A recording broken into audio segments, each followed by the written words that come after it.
Hello there everyone, welcome. This is the 190th edition of DF Direct Weekly, which is, as usual, our weekly show discussing the latest gaming and technology news. Obviously we're in the thick of it now, lots going on, too much to cope with almost, but we're going to try and muddle through this. Joining me first of all, Oliver Mackenzie, hello. Yeah, so much going on at the moment, Rich. I really wish we'd had this back in the summer, but it's been fun. Yeah. Mm-hmm. Absolutely. And hello, Alex Battaglia. Yeah, a long week of stalking in the zone for me, and now I've emerged unshaven. You know how it is.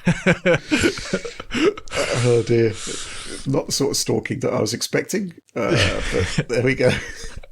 Okay, look, let's just crack on. But before we do, of course, shout out to store.digitalfoundry.net, the home of our merchandising wares.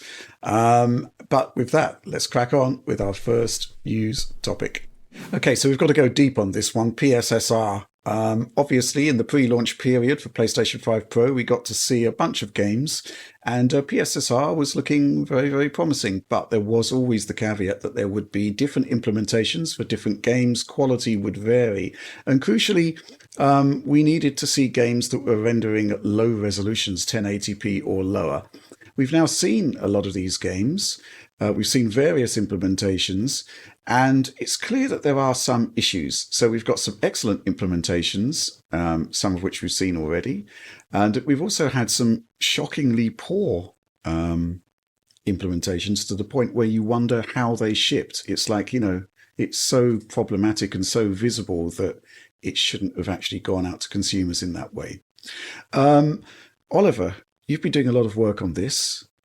Tested a big bunch of games at this point. Where do we begin with this one? To me, the overall takeaway from what I have seen thus far in games that use PSSR, and I've sampled all of them pretty much, and I've reviewed a few of them, and I've taken capture of a lot of them. I think PSSR does a good job in general with like less demanding upscale scenarios, less demanding content. That to me is the general takeaway. Like in Last of Us Part 1, which I just took a look at, you have high-res rendering, full-res post-processing, a good frame rate and light maps instead of RTGI or other ray-traced lighting effects. It's kind of a perfect combination of factors there, and the results are good. Like, it's quite comparable to native 4K rendering, in my opinion. It's maybe not quite there in some respects, a little bit better in other respects, but quite comparable overall. When you dial up the content complexity, like in Alan Wake 2 or Silent Hill 2 or Jedi Survivor, push down the input resolution, you start to see less flattering results. They might be better than FSR or TSR. They might be worse. They're kind of in that range typically, except in some exceptional scenarios, I would say, which would probably be okay for a high-res game, a high-res title. But in those instances, you're really hoping for better image quality there. But there are some exceptional games, I would say, like Silent Hill 2 and Jedi Survivor, where it's like they have kind of unusual problems with their ray-traced lighting. And they're kind of broadly worse than the old anti-aliasing they had before. And there's also Dragon's Dogma 2, which has some issues with the RT there that are a little bit unique, but on the whole, it's not as bad as those other two games. Perhaps that comes down to implementations, though. Like, you look at the RT reflections in Silent Hill 2 there, it's so great, but the RT reflections in Spider-Man 2 or Ratchet & Clank or Miles Morales or whatever, those titles have really good RT reflections. Alan Wake 2 has pretty good, a lot better than Silent Hill 2 looking RT reflections as well with PSSR, so it's not, like, I don't think it's necessarily an inherent characteristic of the technique. Likewise, RTAO and Spider-Man 2 and Ratchet looks pretty good. In Veilguard, not as much, so there's probably a strong element here of the quality of the implementation, exactly how you're presenting that to PSSR in terms of getting that final image that you want. So yeah, ultimately, I think PSSR has quite a bit of room to improve here. Certainly relative to DLSS, I did some comparisons in The Last of Us Part 1, and it's not quite there. For sure, it's not quite there. It does a good job, but it's not there for sure. There are some elements where it does a similar job to DLSS, like with hair cards, does pretty similar work there. Disocclusion certainly is not an issue, really, with PSSR. It tends to slightly blur the area that's just been disoccluded instead of making it all salt and peppery like FSR. So there's some characteristics of it that look more similar to those AI solutions than the old analytical solutions, the hand-written solutions. But, there's some good implementations right now, mostly having to do with games that, again, a little bit less in the ray tracing in terms of lighting. Although there are some exceptions like Spider-Man for sure, and that are targeting a little bit higher internal resolutions. But that kind of like really extreme upscale factors a lot of developers are pushing right now. It's a little bit tougher in some games, but I would also stress that like Silent Hill 2 and Jedi Survivor, those games really are, in my mind, clearly the worst of the bunch that I've seen so far, and those should not be taken as representative of the general trajectory of PSSR. So overall, I think it's a pretty decent showing so far. The trajectory, I hope, will be pretty good on this technology. But so far, it does kind of vary on a game-to-game basis, but mostly it's pretty decent. It's just when you start to push it really hard that you see some slightly less than ideal results, I'd say. So we've got outliers. We've got games that sort of do seem to be, I'd say, properly implemented, but are showing the limitations of the technology. Did you check out Star Wars Outlaws? I don't think we've had a look at that one yet. I have played Star Wars Outlaws. I've captured some of it. To me, at least, I mean, Star Wars Outlaws on console, especially in the performance mode, the RTGI and RT reflections look very, very noisy. In the quality mode, they're a lot better. So on PS5 Pro, all you get is basically a 1440p targeting, at least to my eyes, what looks like a 1440p targeting, basically performance mode equivalent with similar ray tracing settings, it looks like. So it is very noisy relative to that old quality mode, and they don't offer you a toggle at all on PS5 Pro. That, to me, seemed like the central issue, or at least the central concern there. Image quality overall was not very good, I would say, but was it worse than FSR? Comparing them, I did kind of like some back-to-back comparisons, and to me, it seemed pretty comparable. I did notice in some outdoor areas that there were some issues with the foliage, but there were issues with the foliage with FSR as well, so I don't know. It's just a hard game in terms of content, and especially with that really noisy RTGI and RT reflections, I think you aren't getting a great result there on almost anything, really, unless you really bump up those settings. So that'd be my concern at the moment. But perhaps there are some visual glitches, sort of like we see in Jedi Survivor. I've seen people post some issues there. So perhaps in some instances you do see some really strange results with like foliage flickering and things like that. Okay, so going back to Tom's video on Silent Hill 2, that was quite interesting in that we had access to the disc copy of the game, which basically runs old PlayStation 5 code under boost mode, game boost, so to speak, which basically means that any enhancements the developer would have made would be stripped out, and you would simply get acceleration for an old version of the base PlayStation 5 game. And it did seem to be more stable there. That was quite illuminating and slightly concerning, really. I don't know what you make of that, Alex. Well, I would say for the version of Unreal they were using, Unreal Engine 5.1, the way the reflections and lighting tie, the noise in them ties into TSR is the way they were designed. And it running at higher resolutions then, like it would off of the disc, due to dynamic resolution scaling on a PlayStation 5 Pro with using that same code, would just produce better results. I am not wholly shocked that PS5 Pro's PSSR has had issues with a certain variety of effects, and especially in Silent Hill 2, where earlier versions of Unreal Engine just were designed mainly around TSR and not around other upscalers. But it is a little bit concerning, I think, that we do see some like cross-title similarities in issues, which for me, with a title like Jedi Survivor and Silent Hill 2, I think we've both seen comms or PR on social media or elsewhere saying that, yes, we're aware of the issues in these games, which I have no idea why the patches were put out if the issues are so blatant. But those are instances where the developer will maybe go in, maybe they'll not use PSSR, maybe they'll change it. Who knows what they'll do if they end up repatching those games that have issues. But for the games where there's issues and the developer does not end up repatching the game and it just kind of stays that way, I'm really curious to see what the future is there, because a game like Alan Wake 2, for example, I wouldn't want that image quality for an eternity for Alan Wake 2, right? Right. It doesn't have DRS or anything like that. I wouldn't want the game to look that way forever. So I would wonder if a game like that wasn't patched, what happens? Does it just look that way on PS6 and PS7 in the future? That would kind of suck. I would really love it if Sony came out with their stance on how PSSR is going to be updated over time. They've been a little bit coy in talking about the technicals in the public space in released information so far, but it would be really interesting to know if, like on PC with XeSS or DLSS, where you can just plug in the new DLL into a game and get a lot of the benefits, almost sometimes transformative benefits for older versions, if something like that is also going to be happening for PlayStation 5 Pro and PS6 for that matter, because an older model of a machine learned upscaler could have issues like we're seeing right now, but a later one might not, and it might fix them. In which case, it would be great if the user had, much like any of the other options in the video menu there on the PlayStation 5 Pro, an optional tick, upgrade PSSR model or something like that. It wouldn't have to be forced or something like that, but just something the user can do with a, here be dragons kind of warning. I think that would be great for the future because right now, some of the implementations really leave a lot to be desired, especially for something, that should be just per se better than the previous model.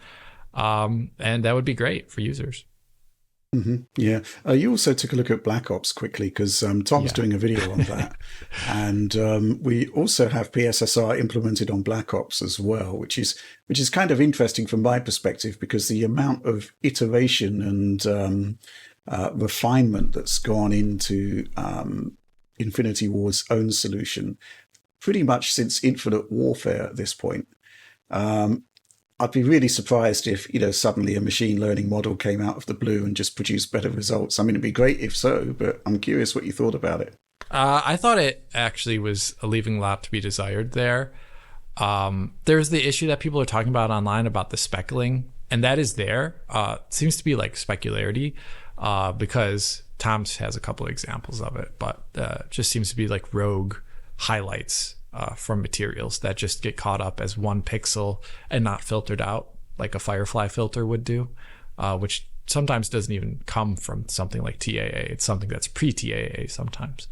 And there were other issues there too, like regarding thin geometry, thin transparencies, as well as small scale patterns that, like from a larger scale started to get moire in them. So things that would just not look as good as the previous TAA because that wasn't compared to some sort of perfect anti-aliasing or something like that. And in a case like that, it is a little bit odd to see the old version looking better in aspects, even though, once again, the hardware is way better in PS5 Pro on the GPU side of things, which is the thing that matters most. So yeah, I don't think it acquitted itself very well in that title in comparison to what it did. And I once again imagine that would be a great title where future versions of PSSR could just be retroactively applied to it. Another thing I thought, like you just mentioned, Rich, is that game on console specifically is doing a whole lot sub-native shading. They have a software VRS solution which is going to be degrading individual patches of pixels. I think the smallest is like a 2x2 patch. It can degrade like that level of granularity, which is better than hardware VRS in that aspect. And they're also probably doing like sub-native transparency as well too, if we look at the previous titles they've done in the past. And they're also doing temporal upscaling usually with like I think half horizontal or half vertical sometimes. Tom's covered this before. It seems to vary according to the title, according to the version. But it seems capable of doing both. But on PS5 and Xbox Series X, it does seem to be horizontal scaling. Horizontal scaling. So yeah, the way the scaling is done is also not necessarily like static axis scaling. And all those things I think are just not exactly plug and play for upscaling in general. They would have to be really fine-tuned to get it working. A lot of games that use VRS still do not have it so that TAA reconstructs a degraded VRS tile. So this is something that I don't like about variable rate shading, is that even if you sit still in an image, you can see that TAA is not reconstructing the broken down like texture quality, and it still looks like, you know, like nearest neighbor filtered textures that are just, you know, not good looking. And I would imagine PSSR probably has trouble with that, because most things would. In which case, yeah, the fact that their native upscaler does a lot of things better is a question of QA and a question of implementation as well too. But yeah, that was not too great looking. So when I read subjective things online, people are always saying like, wow, this looks so good. Like Oliver was just talking about Star Wars Outlaws. People are talking about like, wow, this looks so good. And I'm just like looking at like the media I see. I'm like, this doesn't look so good. So be wary of subjective takes you see online, I always feel. Yeah. There is a certain element to it where I think people just boot up the PS5 Pro and they just assume whatever I'm seeing on screen, that is the ideal form of this game. But actually, you know, if you use your more objective senses and you actually do some comparisons, or even if you just look at the issues in the game like Star Wars Jedi Survivor, you see pretty quickly, I think, that there are substantial issues, and I kind of wonder exactly how much of a degraded image you could present to those users, and they'd still think, oh, this is a great image. You know, it does make me lose my faith a little bit in the opinions of the peanut gallery there. Yeah, that's a good way to put it. Yeah, there's been some fascinating discourse online about the capabilities of the PS5 Pro and how, you know, suddenly, you know, the Matrix Awakens is running at 60 frames per second. It's really not. The cutscenes are still capped to 24. The game is still locked to 30. The CPU issues when you hit another car is still there. It's, you know, it's plain as day. But going back to a point you made, Alex, about a system level toggle to integrate the latest version of PSSR.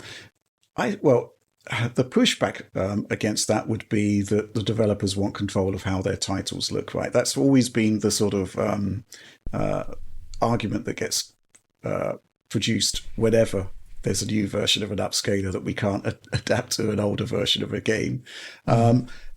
I don't think I've ever seen any specific examples of how it's actually, you know, a new version has actually made a game look worse. But more to the point, we already have a toggle within PlayStation 5 Pro, which enables you to add what looks like a machine learning based post-process upscale to basically any PlayStation 4 game that has a 1080p output. Right. There's no difference, basically, is there? You know, we've already crossed the boundary in terms of taking over image quality from the developer. So the concept of having a system level toggle to integrate the best or the latest version of PSSR with, as you say, a Hebe Dragon's disclaimer, I think that's fair game, right? You know? Yeah, I would love it. It wouldn't be too different than what we see with that, as well as, you know, a variety of the other things. You can on Xbox run the game in a 120 hertz container for games that they never thought of that, obviously. And I find that another great positive aspect of a larger repertoire of options that a console can give you. And this could just be one of those options. Mm-hmm. Yeah, absolutely. Let's take some supporter questions here, because I've got to say, last week I'd say 20% of the questions were about PSSR issues. This week I'd say it's closer to 30 to 40% of the questions. So it's definitely an issue that's concerning people. This one from Afreem the Dream. Greetings, Valtuman! Do you see PSSR getting significantly better over the next few years, or is the PS5 Professional just a years-long beta test for PS6's implementation of PSSR? Darth Plagius the Unwise. Good day, gents! ! I'd like to know if you think PSSR is something that can be updated with a patch. I imagine Sony is collecting a lot of data from PS5 Pro consoles to help iterate on PSSR. Perhaps they could patch PSSR to help with the film grain look some games seem to suffer from, such as Alan Wake 2. Oliver, what do you think about this? I mean, my point about the Freeing the Dreams question here, which is, you know, years-long beta test, in a sense, yes. because machine learning is crucial to the future of gaming. So, you know, obviously there are going to be teething problems with, you know, a nascent technology, so to speak, right? Yeah, I mean, in some sense, I think the PS5 Pro is probably preparing for the PS6 in terms of the technologies they're bringing to the table. In terms of PSSR in particular, obviously, in this case, I think PSSR at the moment, in the titles where it's doing a good job, I think it's a very, very good solution. Even in the titles where it's doing a bad job, it's usually like a pretty acceptable upscaler relative to what we had previously in those games, which was FSR. Generally, it's usually not, you know, it's kind of up there in terms of quality at least. So I wouldn't call the beta test. I think it will get better, though, from speaking to developers at the event a couple months ago. There certainly were some issues with early versions of PSSR that got ironed out. There were performance improvements as well. And so I think that overall, the trajectory is certainly there in terms of getting it up to the level of quality they want. Although I will say that some of the issues I was privy to at that event back in September did ship with those final games in titles like Dragon's Dogma 2, issues I noted at the preview, issues I talked about in the initial preview video I did with Rich.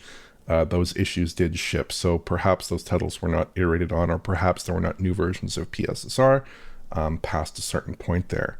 In terms of it being updated with a patch, yeah, I mean, a title update to the game could update PSSR, but the question is really whether games could be updated on a basis independent of title updates. I think that's a question that we don't have an answer to at the moment, but it would be cool if you could do that, or indeed if you could toggle it through some kind of selection in the menus, as was previously stated. I think that would be cool, because that would offer a little bit of flexibility there and hopefully free you from having to deal with a title like Alan Wake 2 in that state for an eternity, as Alex put it. You could hopefully get some improvement there on a future system, or just with some time spent on the upscale process improving there.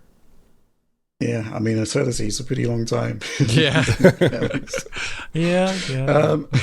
This question from Peter Karadimas, Alex. How comparable is PSSR to the early days of DLSS? Should we expect the same overall quality trajectory? Well, surely the answer is, well, we can't expect the same overall quality trajectory, but we should expect a quality trajectory. Yeah, I mean, it should. I mean, if they're training the game, you know, comparability to DLSS 2.0 is a bit of a, doesn't really bring us anywhere. The difference is DLSS 2.0, its issues were actually about kind of the exact opposite of PSSR's. PSSR seems to not hold on to information nearly long enough as it should at times.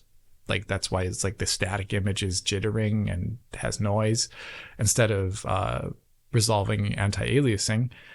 I feel like DLSS 2.0, and I'm talking about 2.0 as implemented in Wolf Youngblood, as well as like Control's like second patch, because the original version of Control actually had a analytical approximation of DLSS, which I called DLSS 1.9. Which was a lot more like FSR 2.0 actually. That actually had the issue more so of holding on to information too long. So you could see like trails behind someone in a dark environment, for example. That was like 2.0's issue, and that got resolved fully, I would say, around DLSS 2.5.1. And then since then, it's been pretty sweet. But coming back to PSSR, which has nothing to do with that, I would expect there to be iteration time and it getting better over time. The one thing they really need to do, though, is make sure that that's why it is a little bit rocky, I think, because Sony is just like one smaller company who doesn't have an entire, like fleet of people and server infrastructure that are designed around machine learning necessarily, in comparison to someone like Nvidia, whose entire business model has moved over to that almost. And that's where they need to cast a wide net here and get as much data from as variety of scenarios and titles as possible, including titles using ray tracing. That may take quite a long time, actually. Yeah, I think, on an overall sense, it's you're basically pitching a nascent technology, a first generation version of machine learning upscaling up against some pretty established upscalers. FSR and TSR have basically had years worth of updates at this point. The extent to which the quality is improved is clearly variable, but it's still, the bottom line is that there's a lot more experience with those techniques. And obviously there was a post, I'm not sure which, maybe recent era, but apparently there are many versions of PSSR in circulation, which wouldn't surprise me at this point. And it's getting better all the time. So I do think it's just a case of wait and see almost. But there are already, as Oliver says, we've got these kind of outliers which are really, really poor. In fact, we got this question here from Mr. Burns. I'm quite baffled by the poor results of PSSR in Alan Wake 2, Silent Hill 2, and Jedi Survivor. But I'm even more baffled why the developers of these games would send out a patch like that. Are they not seeing what we are seeing, or possibly other factors at play? Well, it is early technology, and there's also the fact that a lot of these studios are actually quite resource constrained. If you think about the actual amount of money they're going to make by actually implementing a PlayStation 5 Pro upgrade, it's probably quite minimal. The amount of resource that can be allocated to that is therefore going to be relatively small. So, there are going to be cases where things just don't go to plan. That's unfortunately the reality of A, limited budgets, and B, first generation technology. Yeah. So, I do expect that there will be improvements there. But Mr. Burns also talks about what we've discussed already, manually replacing the PSSR at the system level. But, that's all down to Sony and the developers at the end of the day. Oliver, any final thoughts on this? Yeah, I mean, I think this is a good question. I think in general, I am seeing some issues with QA in certain titles. I think we do see that, especially with like the proliferation of certain modes in certain games. And also, this is a bit of a tangent, but with the naming schemes on the Pro modes, because we have everything from like Pro mode to PS5 Pro mode to Quality mode, Performance Pro, all kinds of different names there, which is a little bit silly to me. I think that Sony should adopt some standardized naming practice and tell developers to use it, as well as possibly providing some guidance on the PSSR side in terms of resolutions and when to use it, when not to use it, how to use it. I'm sure they do provide some guidance, but probably not sufficient there, in my opinion, or at least it's not being taken. In terms of Alan Wake 2, Silent Hill 2, Jedi Survivor, especially Jedi Survivor and Silent Hill 2, I think it probably is just a matter of like you have a couple engineers working on it for a relatively short period of time, perhaps. And there are some issues in particular with ray traced lighting in some of those games where, and also like emissive materials and things like that, where maybe you're running into some problems where you need some extra engineering resources and you need some extra QA time to actually sort out those issues. And you're not getting it. Certainly when I spoke to developers back in September, there was some mention of like, oh, we had this issue, we had that issue, we had this issue. But eventually we sorted it out and we got a good result, needing to iterate a little bit to get a good result out of PSSR potentially. So perhaps that's just the case here where they're not getting that iteration time. QA department is approving something that they probably shouldn't, and you end up with a result visually that's not a very attractive result ultimately. It's also interesting that two Sony games that we're aware of, Gran Turismo 7 and God of War, actually have a toggle for PSSR. You can actually turn it on or off in favor of TAAU, I presume, which is quite interesting. The fact that a Sony first-party studio would effectively allow the user to opt out of PSSR, I think it's quite intriguing. And maybe that's a potential route forward. I think it would definitely have been good for example, Call of Duty, where the upscaler is so deeply embedded in the whole rendering process. Also interesting is that Fortnite has shipped with a Pro patch. They have tapped into the hardware ray tracing features of the Pro, but they haven't used PSSR. They've stayed with TSSR, perhaps for the reasons you stated earlier, Alex. Right, that, yeah. Basically, the engine is built around that particular upscaler, therefore it would produce the most optimal results. So, yeah, I think it is basically, the whole discussion can be labelled work in progress. There's a lot more to do. But certainly some of the results we've seen have been quite extraordinarily good, and some not so good. But, that's the way it is. Okay, with that, let's move on. Okay, next news topic. It's actually future Rich and future Oliver here, because we've just finished up talking about PSSR in our past incarnations, but now we've had to insert this new segment because Silent Hill 2 has actually received a new patch for PlayStation 5 Pro. And I guess the good news is that the graphical issues in the performance mode at least have been addressed. That's the good news. However, there's quite a lot to this story.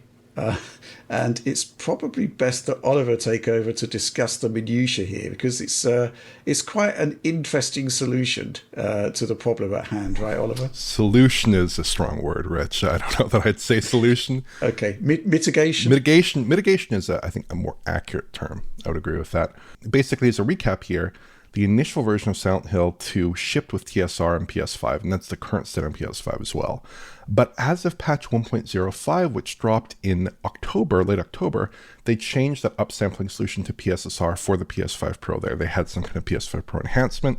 Enhancement, again, probably not the term I would use, because it kind of had a very negative impact on image quality. It had a lot of noise. The image, it introduced a lot of noise to the image, and the lumen GI and lumen reflections did not do a good job of constructing that detail.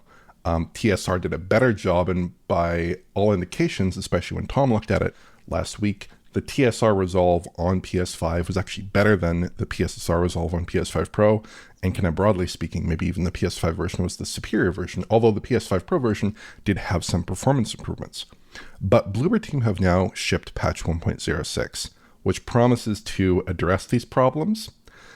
And at least in the performance mode, I'd say they have basically achieved their aim there. Because if I show you the side-by-side here, you should be able to figure out kind of what's going on relatively quickly, which is they've just replaced PSSR with TSR.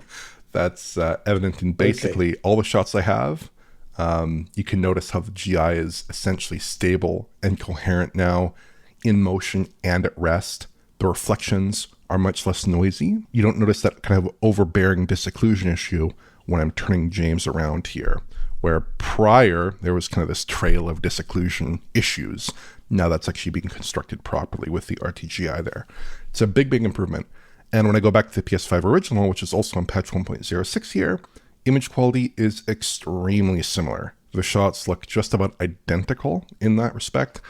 In terms of internal resolutions, I counted 1008p a couple of times, which is kind of within the range that base game, pretty much not that exciting there. But there is one weird thing that did come up for me, which is that the GI appears a little bit lighter, providing less of that kind of ambient shade in the environment as of patch 1.06, specifically on PS5 Pro in the performance mode.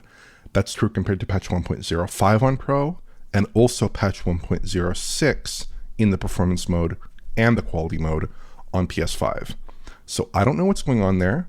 Maybe something is happening that shouldn't be happening. Maybe they've changed some setting with Lumen. In terms of the performance mode, relative to the base PS5, I did some comparisons here. It's running a bit faster. I did some quick and dirty comparisons in that opening area, including that kind of hill downcline there, where performance is heavily impacted in the performance mode.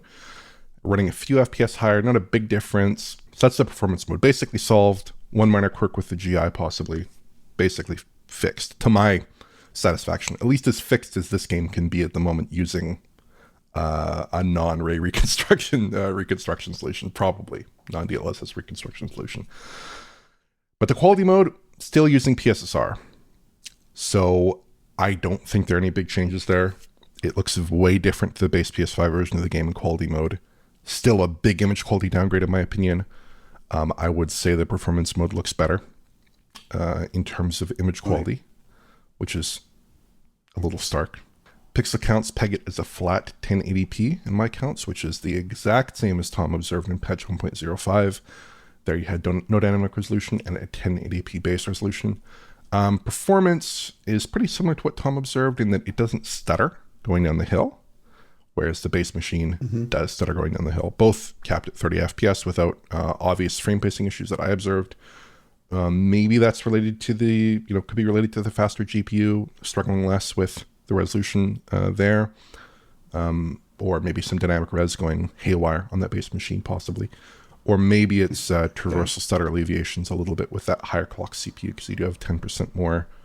Well, I mean, it could be 10% more CPU clock. I shouldn't say they do have it. Depends on what mode they're choosing to engage there. So yeah, overall, an improvement in that performance mode. Performance still isn't where I'd like it to be in that performance mode either, which is unfortunate. It's still like running in the 50s a lot of the time. You can get up to 60 in some circumstances. Not ideal there, but overall, it's an appreciated upgrade. But I think they've kind of gone halfway there. Yeah, I think going back to Tom's video, the thing that was interesting to me is that in all scenarios, it couldn't hit 60 in the performance mode, whether I think it was the disk copy that was unpatched from Pro, just using Game Boost. And certainly the 1.05 patch wasn't doing it. It's slightly disappointing, I think, that the new one isn't doing it either.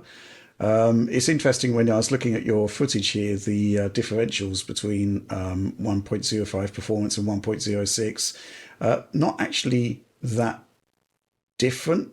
I guess it's possibly the difference in performance cost between TSR and PSSR. You'd probably expect PSSR to be a bit heavier. And again, I guess the resolution has changed, hasn't it? The resolution's actually higher now, presumably, because I think Tom was counting 900p for the performance mode before. Yeah. So yeah, there's just sort of various enigmas and mysteries about this one. I hope that Bloober Team can actually get the game where it kind of has to be, where you'd think it should be with pro level hardware, because it seems that we still aren't there at the moment. Yeah, I mean, my big takeaway from this personally is I'd like them to just embrace TSR in this title. I think that it's just really well suited for this game and its technology in Unreal 5.1. It's a little silly that the performance mode looks better, arguably, than the quality mode now, while still running faster. I'm also not 100% happy with the way that their resolutions are configured in that performance mode, because even when I don't think they are CPU limited, they aren't hitting a stable 60 FPS, at least as of the moment. I think it's actually maybe even running a little bit behind where Tom observed in the last patch. Even with VRR, I'd still prefer a game that is aiming for a more consistent update there, and I think that the marginal loss of some image quality would not be that great of a loss here. I don't think it would be too bad. Mm-hmm. If the CPU forces a drop here or there, to roast stutter here or there, I understand that's life, but the GPU side should be ameliorated, should be fixed. That should be a fixable problem. If not through dynamic res, then through cutting maybe some expensive effects, cutting resolution down of the volumetrics and things like this, the volumetric fog and things like that, possibly to get the performance back in line. But yeah, I mean, it's a great game from all indications. Not totally happy with where it is on console at the moment. I understand that maybe there's a bit of a resistance to switch from PSSR, but in this title, with its particular set of image quality constraints and ray tracing techniques here, TSR does seem to be ideally suited relative to not just PSSR, but also FSR2, certainly. So I think that this is the way they should go, is basically just to bring the game back to what it was before. Perhaps tweak the resolutions a bit to get performance roughly in line with where they'd like it to be. Roughly in line with the 30 FPS and 60 FPS target. But beyond that point, I think this is a half measure. They need to go all the way here, in my opinion, to get the finished article for PS5 Pro owners. Yeah, I guess the impression I get from it is when you say fix, almost like a hot fix, almost. Just a quick update to fix an egregious issue, and hopefully there'll be something a bit more robust coming along further on down the line. But yeah, interesting stuff. Thanks for that. Well, now let's go back to past Rich, Oliver, and indeed Alex. So this week the embargo lifted for Stalker 2, Heart of Chernobyl. And this was an interesting one, to say the least. Obviously, the game was reviewed. A lot of people would have played it during the review period under NDA. And then, essentially, how can I say it? A day zero patch arrived, I think maybe the day before the embargo, which was the day morning before the of, release right? date, I think. I'm not Wednesday? sure. Alex, you've been on Stalker pretty much since the review code came in. We had less than a week effectively with the game. Mm-hmm. here's what concerns me. Obviously, the Day Zero patch introduced a lot of dramatic improvements compared to some of the assets that you were sharing around during the review period. I'm just wondering whether a lot of the negative reaction to some of the game is based on outdated code, which isn't the fault of the reviewer, more the sort of crunch time to actually get the game into shape for launch. I'm wondering if you can share some of your experiences during the review period. Oh yeah, sure. I think I knew something was, well, even before I played it, I got 2 messages from 2 independent reviewers, one who I hadn't talked to in a couple of years even, saying like, hey, are you having issues? Because they want to see if DF's having issues. That means they can write about it, right? And and that says a lot, I think. And just as like a core example, and I'm going to share this footage here where I think the Xbox, I was playing on PC on a super high-end kit, and I was noticing issues there too, particularly in regards to frame times when just walking, footage of like 80 millisecond frame time spikes while just walking around in a very tiny little area.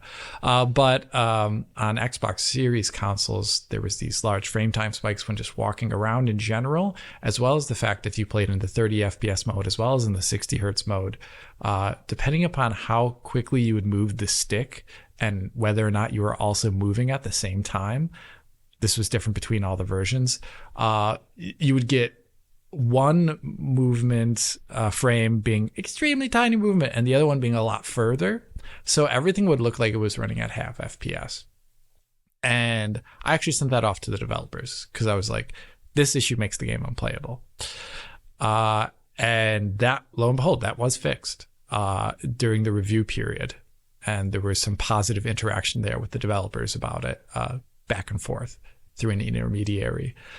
But issues like that, depending upon the version you were playing, like for example, if you were testing this game on Xbox, you would probably come off with the idea that this game is completely broken. Now that's one thing. Right. Performance issues, which I don't feel are very great to ship review code to to reviewers for, because they may be struggling then with performance instead of concentrating on critiquing the game.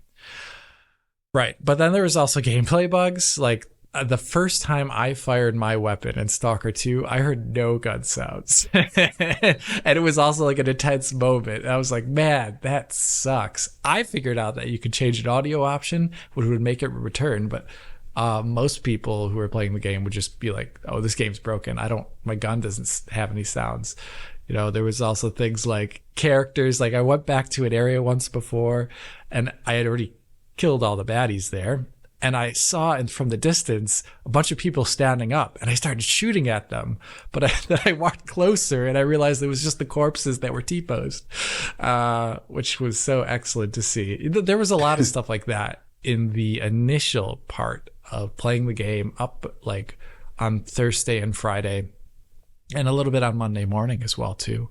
PC version was getting constantly patched. Xbox got I think more staggered releases of patches during the review period. But basically, the game that reviewers were playing was, I would say, markedly less stable, performed dramatically worse. For example, the 30 FPS mode, when just walking around on Xbox Series S or X, would have like, 50 millisecond frame time spikes or 75 millisecond frame time spikes all the time while walking around.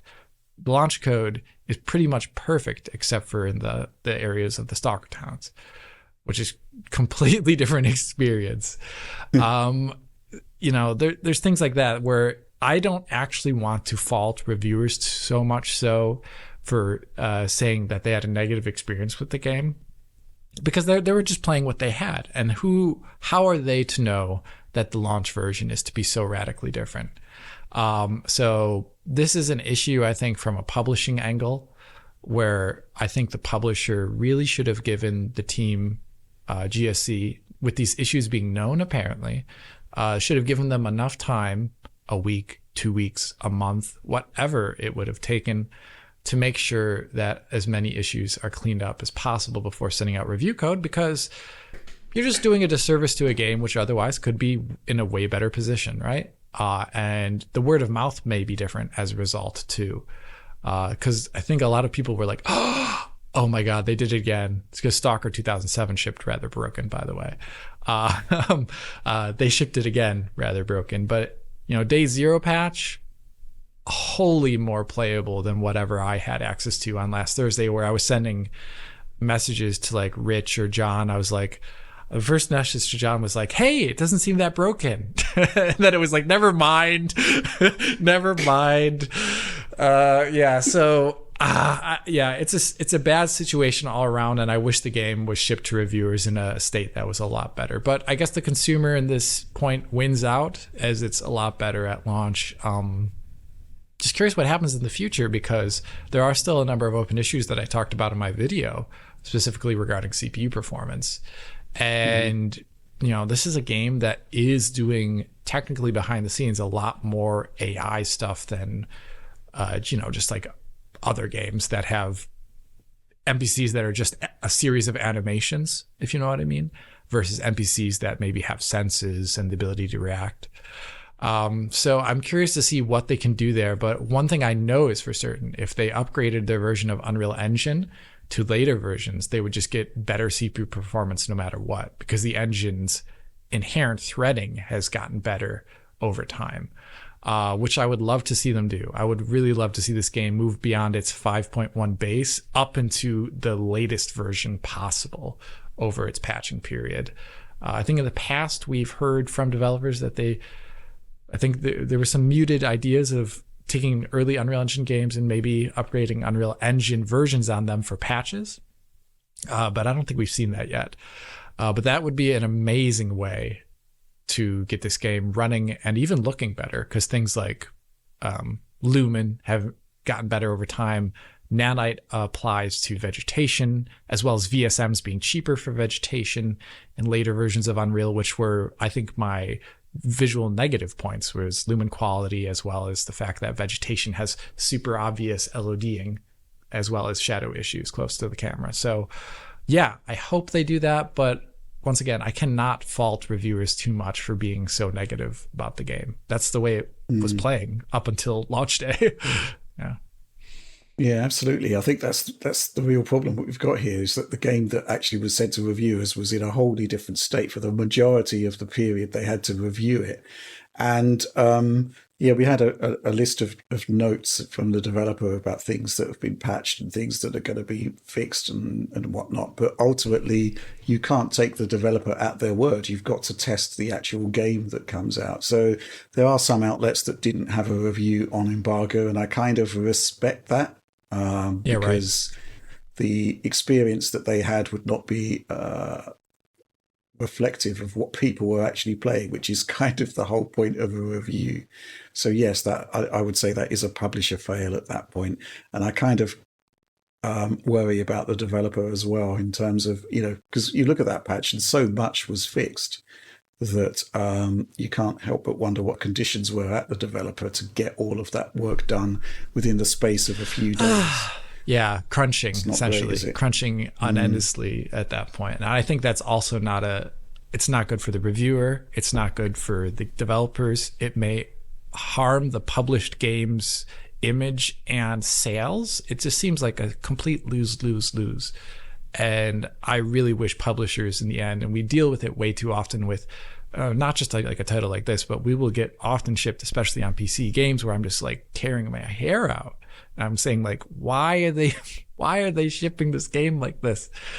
Why? And all too often there are day 0, day 1 patches, or 3-week later patches, 2-week later patches that change a whole lot. And that's just the way it is. But equally, there are patches that do nothing.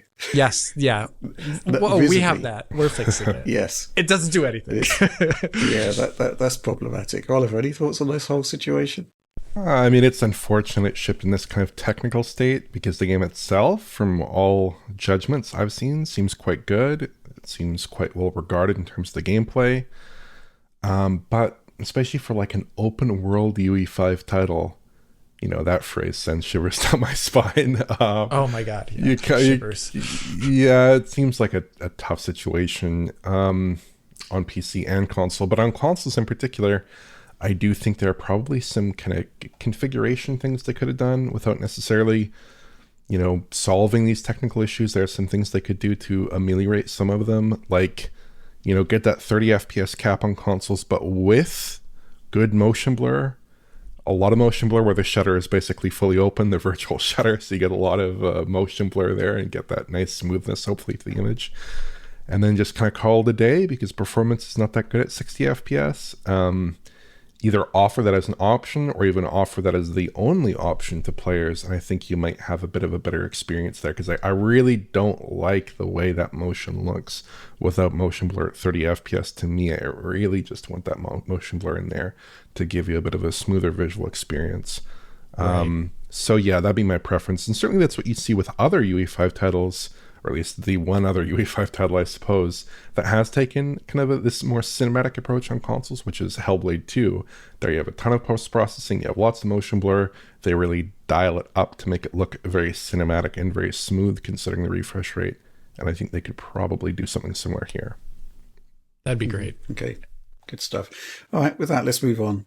Okay, so just checking Google here. 11th of November 2014, Assassin's Creed Unity came out, and this was a game that was played with issues at launch. Wildly ambitious game. 10 years on, we were kind of hoping that there would be some sort of marking, some sort of celebration of the game, because, on modern hardware, it should be absolutely fantastic.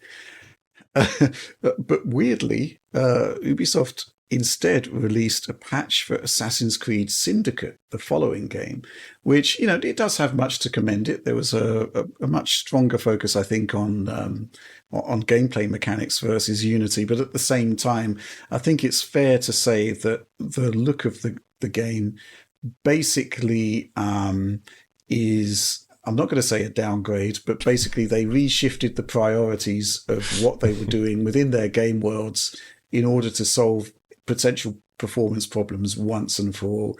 I don't think from that perspective it's as strong of a game as Unity in terms of its visual makeup. But here we are with a patch for AC Syndicate, and it adds 60 frames per second when you run that game on current generation consoles. There's some extra good news here in that it's also on sale at the moment, so you can pick it up for just, in the UK, it's like £7.49. So, it's actually a very cheap game to buy now, which is great. And it runs at 60 frames per second. I tested it out on a few systems, and PlayStation 5 Pro and PlayStation 5. Oliver, it does seem to be running, edges are resolving to native 4K, right? It's kind of difficult to actually count this one. Yeah, it is extreme. Well, it is very soft. It is very soft. It does look like you have 4K edges there, and I did have some tricks, like when the highlights come over your enemies there, and I counted that out. You get some sharper edges, and those do look 4K. And this game precedes temporal upsampling by some margin there, I would presume. So it does look like 4K to me, but a very soft 4K, and even on camera cuts, it's still very, very soft, which is, wow. It's very, very soft there. Yeah, I mean, I did notice, I did play it a little bit on PS5, and I looked over your footage on the various consoles, and it does drop some frames, interestingly enough. I did notice that. It does drop some frames in the beginning there, which is kind of what you'd expect if it is indeed a 4K 60 title. That is pretty heavy, even given the game's vintage. But yeah, to your point, Rich, I looked at this title, and in 2015, it did look pretty reasonable, but I got to say in 2024, you kind of do notice some things, like the fact they have these really low-res cube maps for the water everywhere, and you don't get SSR treatment, and it doesn't really align at all. The lighting does not align at all in the scene, and it kind of looks a little bit strange there. The lighting in general doesn't look amazing. I think Unity probably looks a lot better in that respect, I have to say, and in the crowd, certainly, in Unity as well.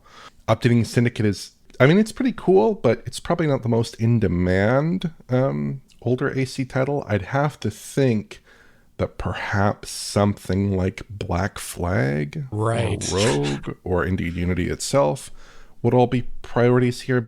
So yeah, it is nice to see, but I think a lot of people would appreciate seeing other certain titles in this series getting similar upgrades. Okay, so let's talk about Assassin's Creed Syndicate performance in a bit more depth, because it turns out that I actually captured about 3 hours of footage across 4 different versions of the game, 2 Xbox consoles, 2 PlayStation consoles. Interesting stuff here, and basically what we need to remember is that this game is essentially still a last generation app. So essentially we're looking at back compat plus implementations which stretch across all of these new consoles. Now, we know historically that Xbox did a much better job of this, and this is actually reflected in Assassin's Creed Syndicate. So some really interesting stuff here. Let's kick off, I guess, with just overall performance. Just take a look at some B-roll. It is essentially running pretty much at 60 frames per second. I mean, we've got some open world footage here. Doesn't really matter which version you're looking at, Series X, Series S, Pro, PlayStation 5. By and large, in the streets of London, you're getting 60 frames per second, and that's great. There are some outliers, though. Obviously, those cutscenes, that expensive depth of field effect, that actually causes some remarkable drops in performance across the systems. This three-way here, we've got 2 cutscenes here represented on Series X, PlayStation 5, and the Pro. In the first cutscene here, we're seeing that the PlayStation 5 version, running that old PS4 code, is the least performant of the lot, right? Interesting stuff. The Pro, on the other hand, is kind of battling it out with Xbox Series X for the smoothest performance overall. Only applies to cutscenes for the most part here. So to a certain extent, it's academic, but even so, some interesting stuff here, because, there's basically the Series X and the Pro trading blows here, surprisingly enough. This second cutscene, which is going to surprise many people here, because it's not really the narrative you expect. But remember, this is using back compat. The Series X actually runs faster than the Pro. Interesting stuff here. You can see the way that all versions of the game are basically dropping performance in the same parts. And again, it does seem to be that depth of field for the most part. Doesn't seem to affect gameplay for the most part. Where, as I said, when you're just sort of in the open world, everything kind of seems fine. 60 frames per second, no matter which platform you're running on. Interesting stuff. I will say, though, that the prologue for Assassin's Creed Syndicate does actually feature some areas that are quite heavy on alpha effects. And this is kind of similar to the depth of field in terms of the impacts that it has to performance. Not quite as pronounced, but even so. And, well, let's take a look at this particular scene from the prologue. The base PlayStation 5 can drop frames here. Now, here's the curious thing. You might have noticed in the cutscene analysis that we just did that the Pro was faster, but not that much faster. And that's reflected in this area here, where we're actually running still under 60 frames per second, occasionally some dropped frames there on the Pro, which you don't really expect, right? But, back compat plus, what can I say? Now move on to Series X here, and you can get some occasional dropped frames here, but it's smoother still. So again, that kind of backs up the narrative that we've established so far in terms of how Syndicate plays out on those 3 systems. Now, Xbox Series S. Interesting stuff, this. Let's do a head-to-head between Series X and Series S. And, yeah, very, very similar. But, the reduction in resolution on Series S is basically producing a slightly more consistent level of performance on the junior Xbox there, which is quite interesting. I'm not going to say that this is the, well, obviously it's not the quote-unquote best version of the game to play. It's just the smoothest. Something that I did notice when I was capturing this, especially when we're going out into the open world here, is there's quite a lot of aliasing from that lower resolution there. It's not particularly attractive. But that's the lie of the land in terms of performance. Really interesting stuff, I'd say. Not quite what you'd expect. But then again, it's not so often these days that we see back compat plus features actually being used. And yeah, maybe that is one of the reasons why they didn't look at Unity. Because, well, if Syndicate, which is a lighter game, is having problems hitting 60 consistently, then maybe Assassin's Creed Unity would be even more hit by that. Just some conjecture there. But yeah, that's how performance is looking on the 4 consoles that I looked at there. But yeah, this was an interesting exercise. It's nice to go back and see it. Very much a game of its era. And I think you're right, it doesn't really hold up as well as Unity. I think the thing that really stood out for me is that, this is Victorian London. That was a city that had millions of people in it, but not here. Yeah, they seem like to like empty. Yeah, you sort of dramatically pared back the NPC count, probably because of the CPU problems that may have introduced on Unity. Well, I think I will put in some Unity 4K 60 footage here. I'll capture some after this for Oliver to put Delicious. in. But high settings, I think I'll choose here, not the ultra. It's probably closer to what a patch for AC Unity could look like on current gen consoles, and I still think this is like a fantastic looking game, and they should do it. I'm slightly mystified as to why AC Syndicate was chosen, but I was looking on the Patreon actually, and there was a comment from one of our supporters, Mitten-Faced Lass, saying that actually there were compatibility problems with PlayStation consoles were running Syndicate under back compat. So that might have been a reason to actually address this one first. But that's certainly interesting. But yes, I assume that's basically patched up now. Yeah, wasn't there some sort of weird resolution issue with it where it looked like half of 900p or something like that? It had like weird I'm not sure. This is kind of news to me because this is a title that I never looked at. But, I think I heard about that. Yeah. Interesting. Yeah. Okay. Yeah. Maybe that's why. In terms of Unity, if you run the disc version on PlayStation 5, which it runs unlocked, unlike Xbox, it doesn't lock to 60 FPS, and there is some theory crafting going on here that maybe the CPU is frequency locked to PS4 clocks, which may have caused that problem. But who knows, really? We just don't have the visibility there. But come on, if you can do Syndicate, you can do Unity. That would be awesome, wouldn't it? Do it. Yeah, interesting stuff there. I kind of enjoyed going back and taking a look at that one. And it was pleasantly surprising to see that a 60 FPS patch comes along and you go to buy the game and you're not actually being ripped off like a really old game, as you are so many times on the various digital stores. £7.50, I think, okay, fair enough, absolutely. Okay, with that, let's move on. Interesting news this week. The acquisition frenzy may be beginning again. From Software parent company Kadokawa has confirmed that Sony has sent it a letter of intent to acquire it. Now, there's a lot of layers to this particular acquisition because obviously from a gaming perspective, we're talking about essentially the acquisition of From Software by PlayStation. But on a media level, this is something quite different. Oliver, what's the story here? Well, yes. I mean, on the gaming level, to me, because I'm not too familiar with the media angle in this one, but I know a lot of people are possibly upset by this and are taking their frustrations to social media over the prospect of From games being owned by Sony, and indeed the broader implication, which is that they'd probably not come to Xbox. But I do think that, at least for me, if they were bought by Sony, that could probably mean positive things for their game development, depending on how things are, of course. But kind of just that baseline, getting their games to be configured to hit stable frame rates, good frame rates on consoles, I think that'd be a great thing. I think giving them technical assistance from other studios to make sure they're maximizing at least one fixed console platform would be a great thing. You could even imagine something like co-development on a title, perhaps with a studio like Bluepoint, you might think, where perhaps they move to a different engine or they get assistance in moving their technology forward in a way that's kind of hard to foresee at the moment without some kind of collaboration given From's history there. Unless they were to switch to something like UE5, which would have its own issues, obviously. They could produce another Lords of the Fallen, perhaps. That would not be ideal, in my opinion.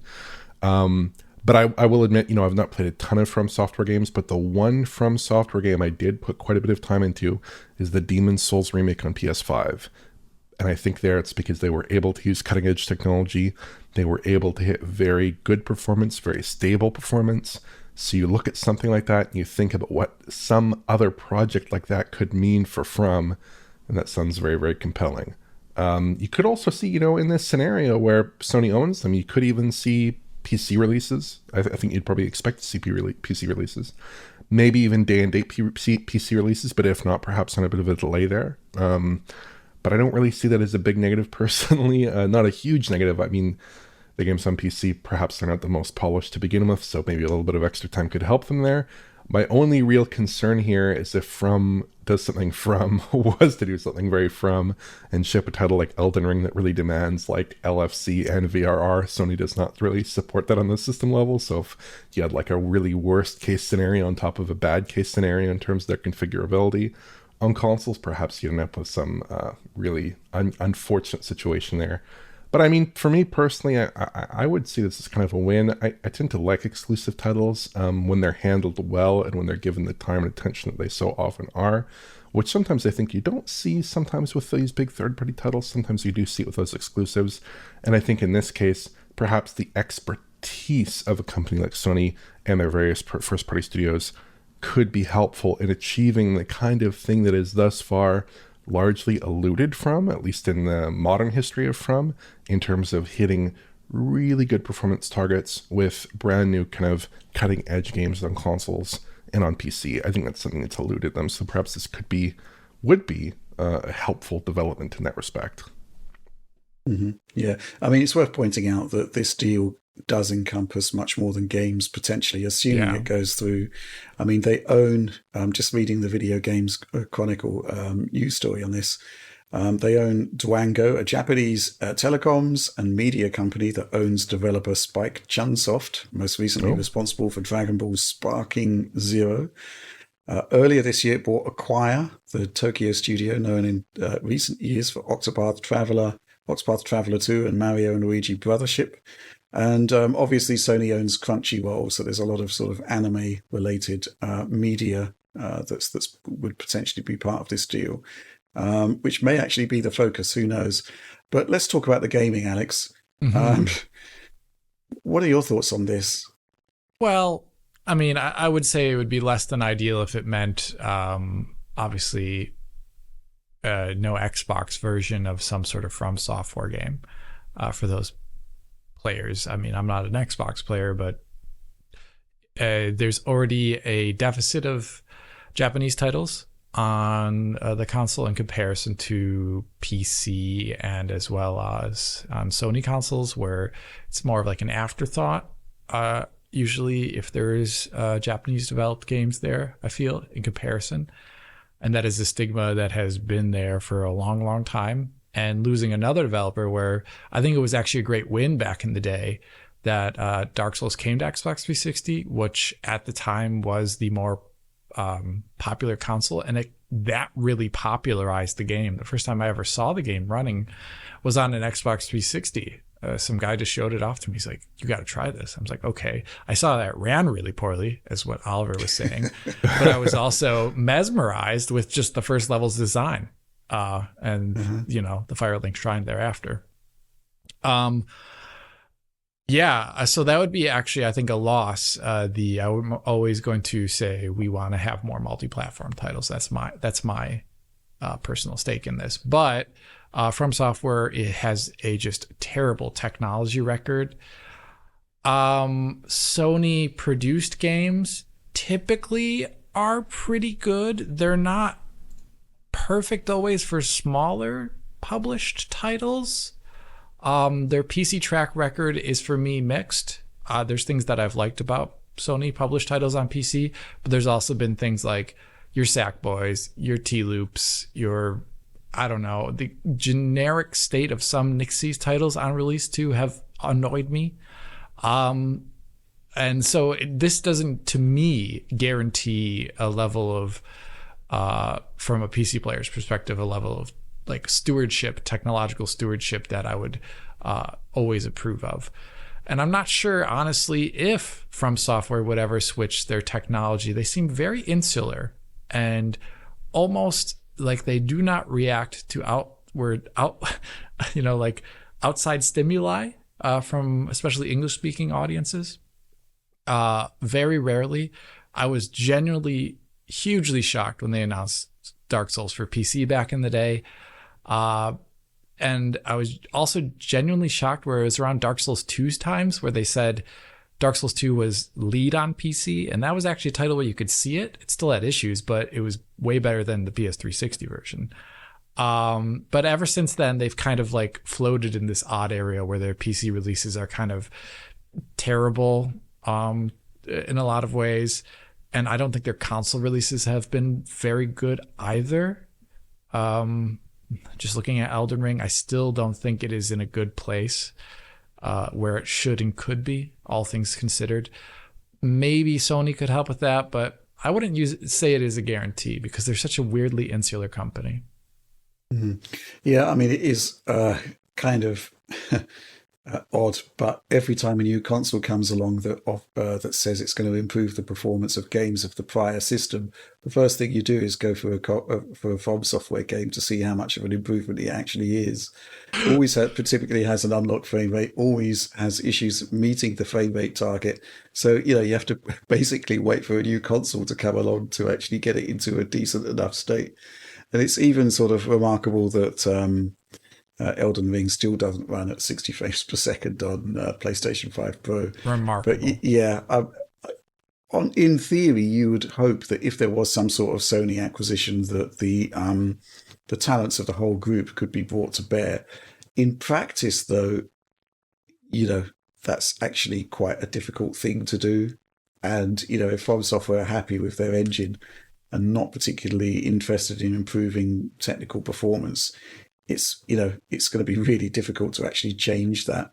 So I guess it's just watch this space at this point, really. Oh, maybe what needs to happen is From needs to spend 4 or 5 years developing a game. Then they need to put it on the shelf, hand it to Blue Point, and then they can spend another 3 years remastering it and rebuilding it. Then we can get the game. 7-year dev title. That makes sense, actually. We can get the Demon's Souls remake version of whatever their next title will be. Maybe that's the solution. I'm not sure that is a solution, but it's a hilarious conceit. Yeah, I don't know what to make of all this. I just think that the concept that these games could actually arrive on fewer platforms is probably not a good idea, not great. But, that's part and parcel of what acquisition is all about these days, unfortunately.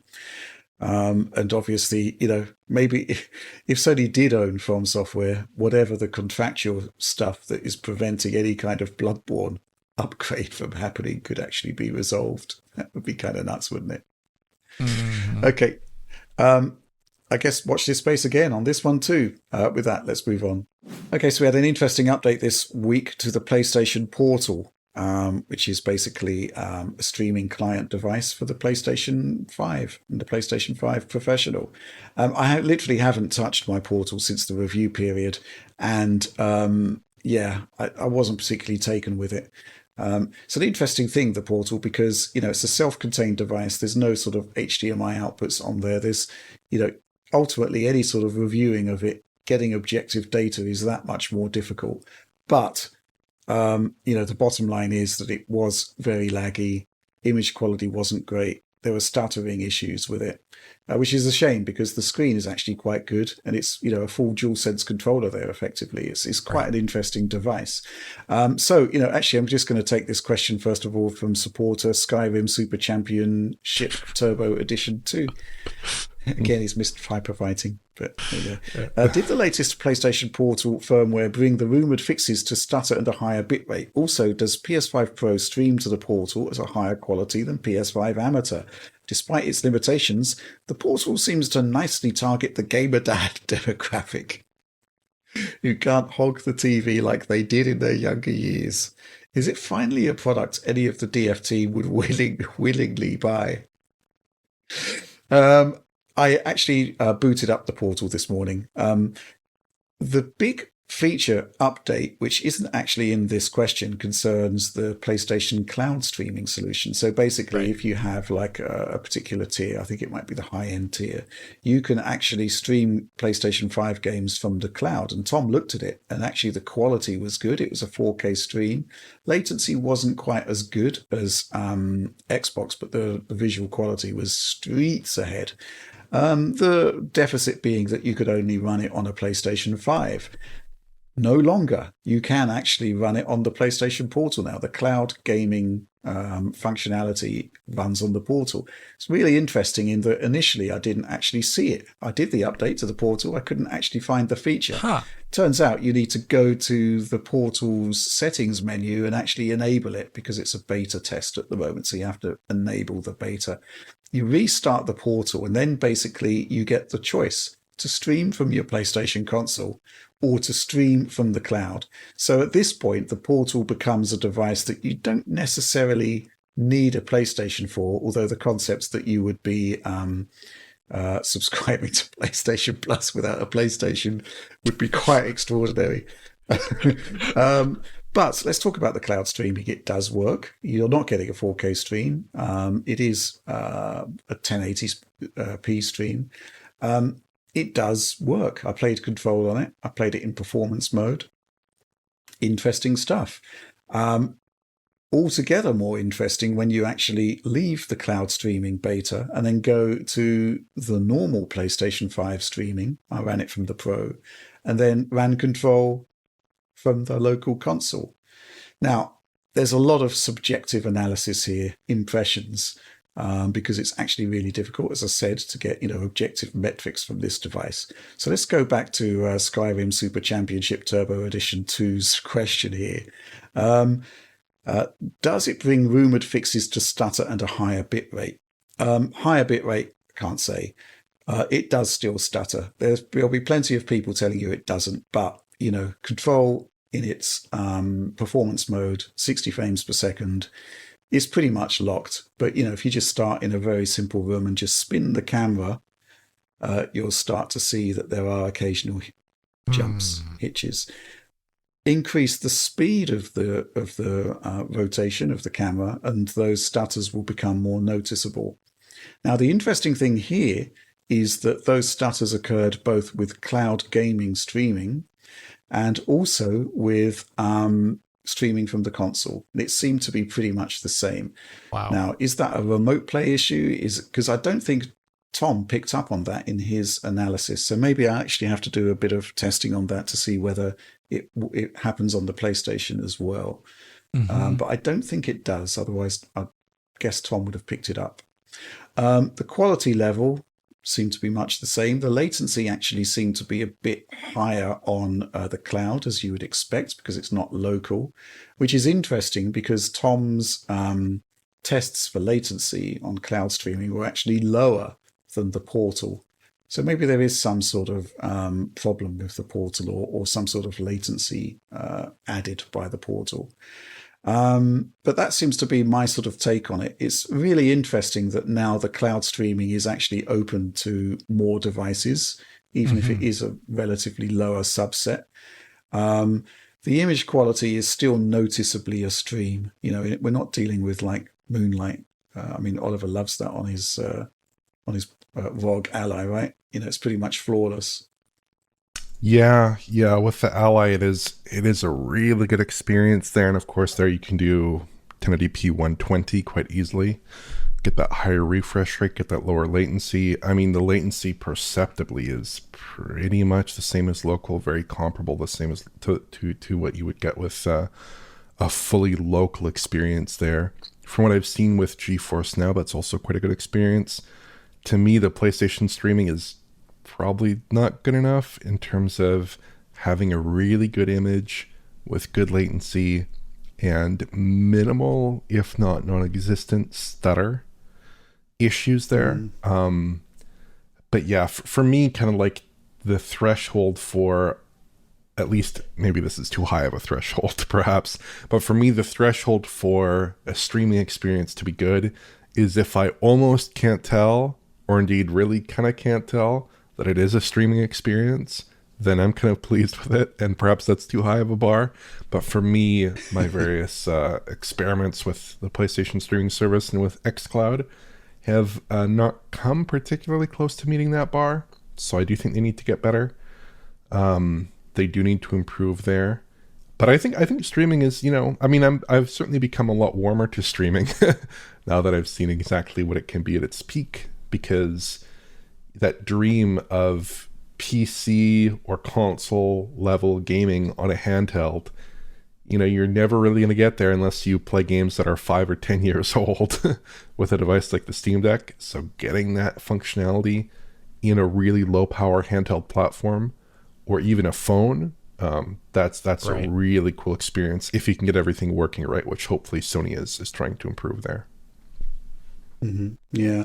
So, going back to the question, is it finally a product any of the DF team would willingly buy? I do like the concept that we would unwillingly buy it. Yeah. Sometimes that does happen when we need to buy something to test for the channel. Oh, yeah. But I still don't think it's particularly great. You can definitely feel the latency in Control, for example, when you're just moving the camera about with the right stick. And, it's much cleaner and better on the actual home console. I just don't really recommend it. And I think it could have been a lot better. But I think it's just there are inherent weaknesses with remote play. The cloud streaming thing is certainly interesting, but there is lag there too. The fact that it's in any way comparable to a local device is astonishing. The local experience should be a lot better simply by virtue of the fact it's running on the same network. And just to make it clear, the portal is obviously Wi-Fi only, but I was connected with my PS5 Pro hardwired to the router or the router, and it was still not great, so I wouldn't willingly buy it. No. I don't suppose you got any real thoughts about this. Streaming is just completely off the table for you, right, Alex? Yeah, well, I've said before that I think my mobile experience is one that I would reserve for games that are like turn-based or something like that. That's where I find it like a compelling experience, because I'm not concerned about fidelity, input latency, doesn't really matter. Smoothness for most 2D turn-based games is... some of these games run at 30 FPS, etc. Like smoothness is already off the table. Yeah. So my use case would be very different. But what you describe about the lack of smoothness when just turning the camera, that's an immediate turn off. I could not even use the device. To be clear, it's kind of like an occasional blip as opposed to a constant stutter. And to be fair, I reckon most people probably wouldn't notice it. Now, the question is it improved over the launch? Now, the issue is that we've got no data from the launch because there's no way to capture the portal. Right. I guess I could take a look at the Remote Play app on PC to see if that has improved, because I still think fundamentally it's just Remote Play. There's nothing special about this device. It's just running a Remote Play client. And there's a Remote Play client on PC, so maybe it would be the same. Increased bitrate, again, we just don't have the visibility there. I suppose you could do some network traffic testing, but there's a lot going on my network, so I'm not sure how we'd do that. But no, I don't really recommend it, to be honest. But I think, the people that like it, there were plenty of people who seemed completely oblivious to the issues. Well, it's still good for them, I guess. Okay, let's move on. So the range of PlayStation 5 professional upgrades still coming at us thick and fast. We can't keep up. But one of the interesting ones that arrived this week was, and this one I didn't quite expect to see, the Callisto Protocol. Now, this was a game that John loved back in the day. And, obviously there's a lot of great technology in there. It has actually been updated for the PlayStation 5 Pro. We've got 4K 60 modes now. We've got ray tracing, 8K 30 even. Now, we've had issues with 8K, and I hope Sony could actually do something about this. The way the 8K output of the PlayStation 5 Pro is set up is that it's basically impossible to use with capture devices, which means that we haven't been able to show you 8K footage of any game except for No Man's Sky, where the developer supplied the footage, which says to me that they must have some sort of 8K capture facility within the development kit. But the interesting thing with the Callisto Protocol is that there is a quote-unquote 8K mode, and it is available if you've got a 4K screen. Oliver, can you talk us through? I mean, you took a look at this. Can you talk us through what this patch actually does and your impressions of it? Yeah. So I'll get to that mooted so-called 8K 30 mode in a moment here. I want to start with what I think is the standout mode, which is the new quote-unquote 4K 60 performance mode. I think it's actually really, really cool because here you're getting a little bit of a sharper image than the old performance mode. You still see some aliasing, still some breakup, but it's sharper, perceptibly sharper.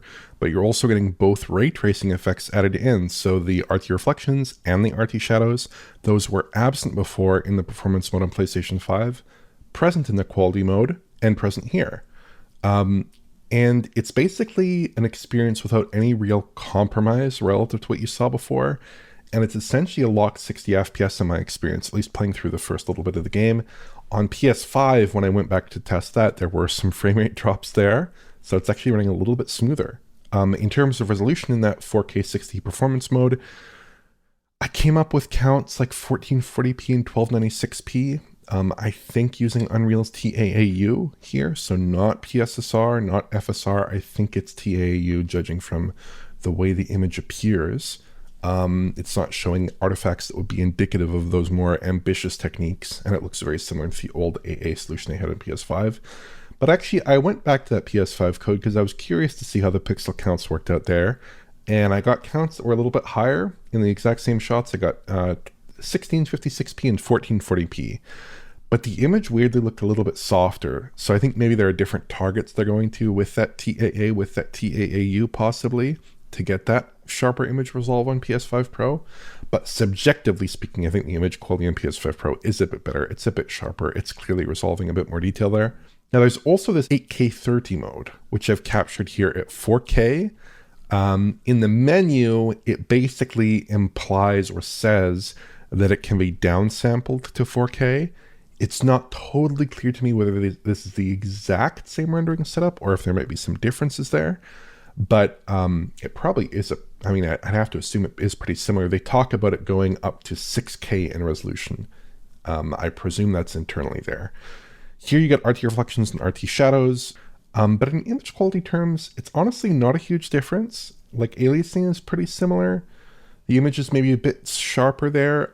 It's pretty similar on the whole. I counted out a few shots and they were all at 4K, but I can't tell if that's 4K or downsampled like 5K or 6K, who knows.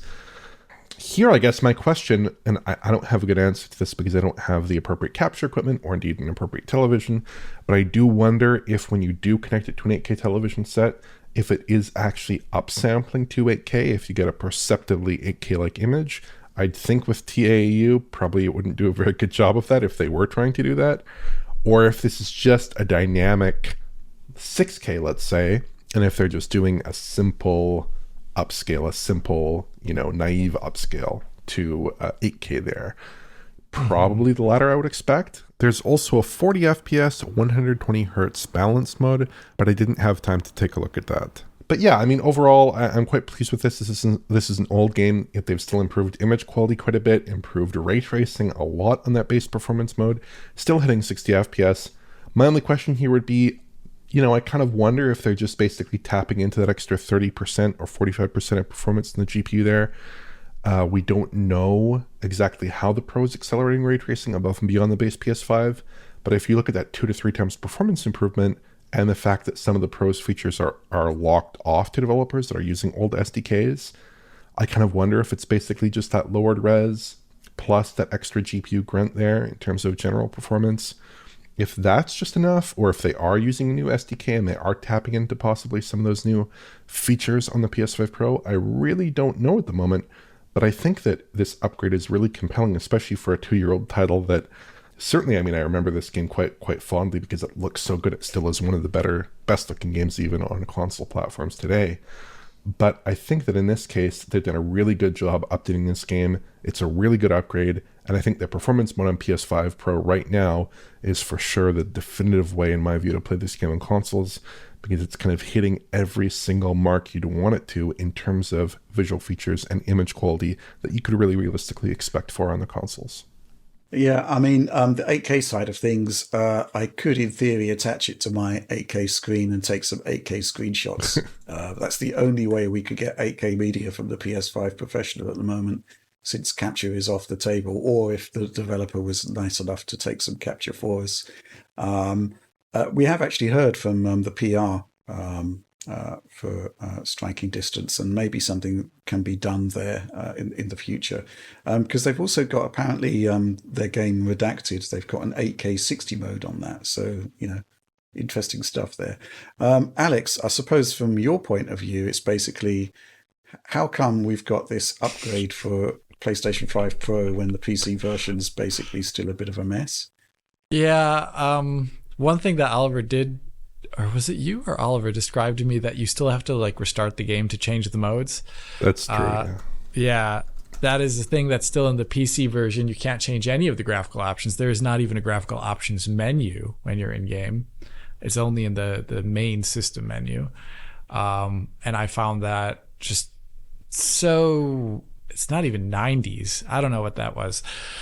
It's like DOS. And and yeah, I didn't like this PC version too much when it came out, and I really wish, I mean, there's probably no more sales on PC, to be honest with you. It was a game that didn't have particularly good reviews, didn't have particularly good word of mouth of a lot of people who wanted to play it. It wanted it very much so to be Dead Space, but it wasn't Dead Space. It was a different game, which is why it had this weirdly unflattering or flattering, depending upon your perspective, comparison to the Dead Space remake, which was coming out around the same time. But I really, really wish it's nice for PlayStation 5 Pro owners that they get this upgrade, especially with regards to the ray tracing, which definitely helped the end image quite a lot in the original title, especially like the shadowing. I distinctly remember being a lot better. Though I really do wish PC got some of that love, because I think the FSR in this title was really not good. Just left so much specular aliasing everywhere. And this was at that weirdly controversial time when there was rumors going about games that got FSR 2 were being explicitly told not to implement DLSS. And I have no idea if this is a leftover of that period of time where there was contractual weirdness going on, or if it was literally, nah, we just don't want to implement it. I have no idea. But either way, wish the PC version had a little bit more love like this did. Well, maybe we'll do some more on this one if we can find the time, and if the developer wants to speak to us. But I think there's some promising signs there, because they did reach out to us to give us a heads up on what all of the features are for the Callisto Protocol there. And it was kind of interesting just to see it arrive at all, bearing in mind the age of the title. But with that, let's move on. Okay, so now it's time for Supporter Q&A, which is the part of the show where every week I post on Patreon to say, hey, got any questions or topics you'd like answered or discussed within DF8 Weekly? We always get a ton of response. This week, obviously, it was dominated with PSSR, but we've still got some other interesting questions to go through. And we're going to kick off with this one from Container 7. Are there any Nvidia graphics cards for $400 or less USD that are good deals in terms of value for money? And my initial answer to that is basically no. However, the situation is that in the sort of $300 category, which the RTX 4060 sits, I don't think there are any good options, because, you've got a bunch of cards that have all got 8 gigabytes of RAM and of kind of like modest performance levels. 4060 is essentially PlayStation 5 class, which, bearing in mind we're now 4 years on from the launch of PlayStation 5, is distinctly mediocre. $400 will get you the RTX 4060 Ti, which is, I think, quite possibly the most hated GPU in the Ada Lovelace lineup. Simply because it is, very, very performant against the 4060. I was just reviewing the review, so to speak. It can be anything from 25 to 50% faster than the 4060s. Wow. So it is quite a lot. The issue is that you're paying $400 for a GPU that has still got 8 gigabytes of RAM. And there has been some movement. Now, during the review period, Nvidia were selling, or other partner partner companies were selling a 16 gigabyte version of the 4060 Ti. The issue being that it commanded a $100 premium, which basically made you look at the 4070 because it was so much more performant. And, but even then it only had 12 gigs of memory. There was really real issues with that 4060 Ti at $500.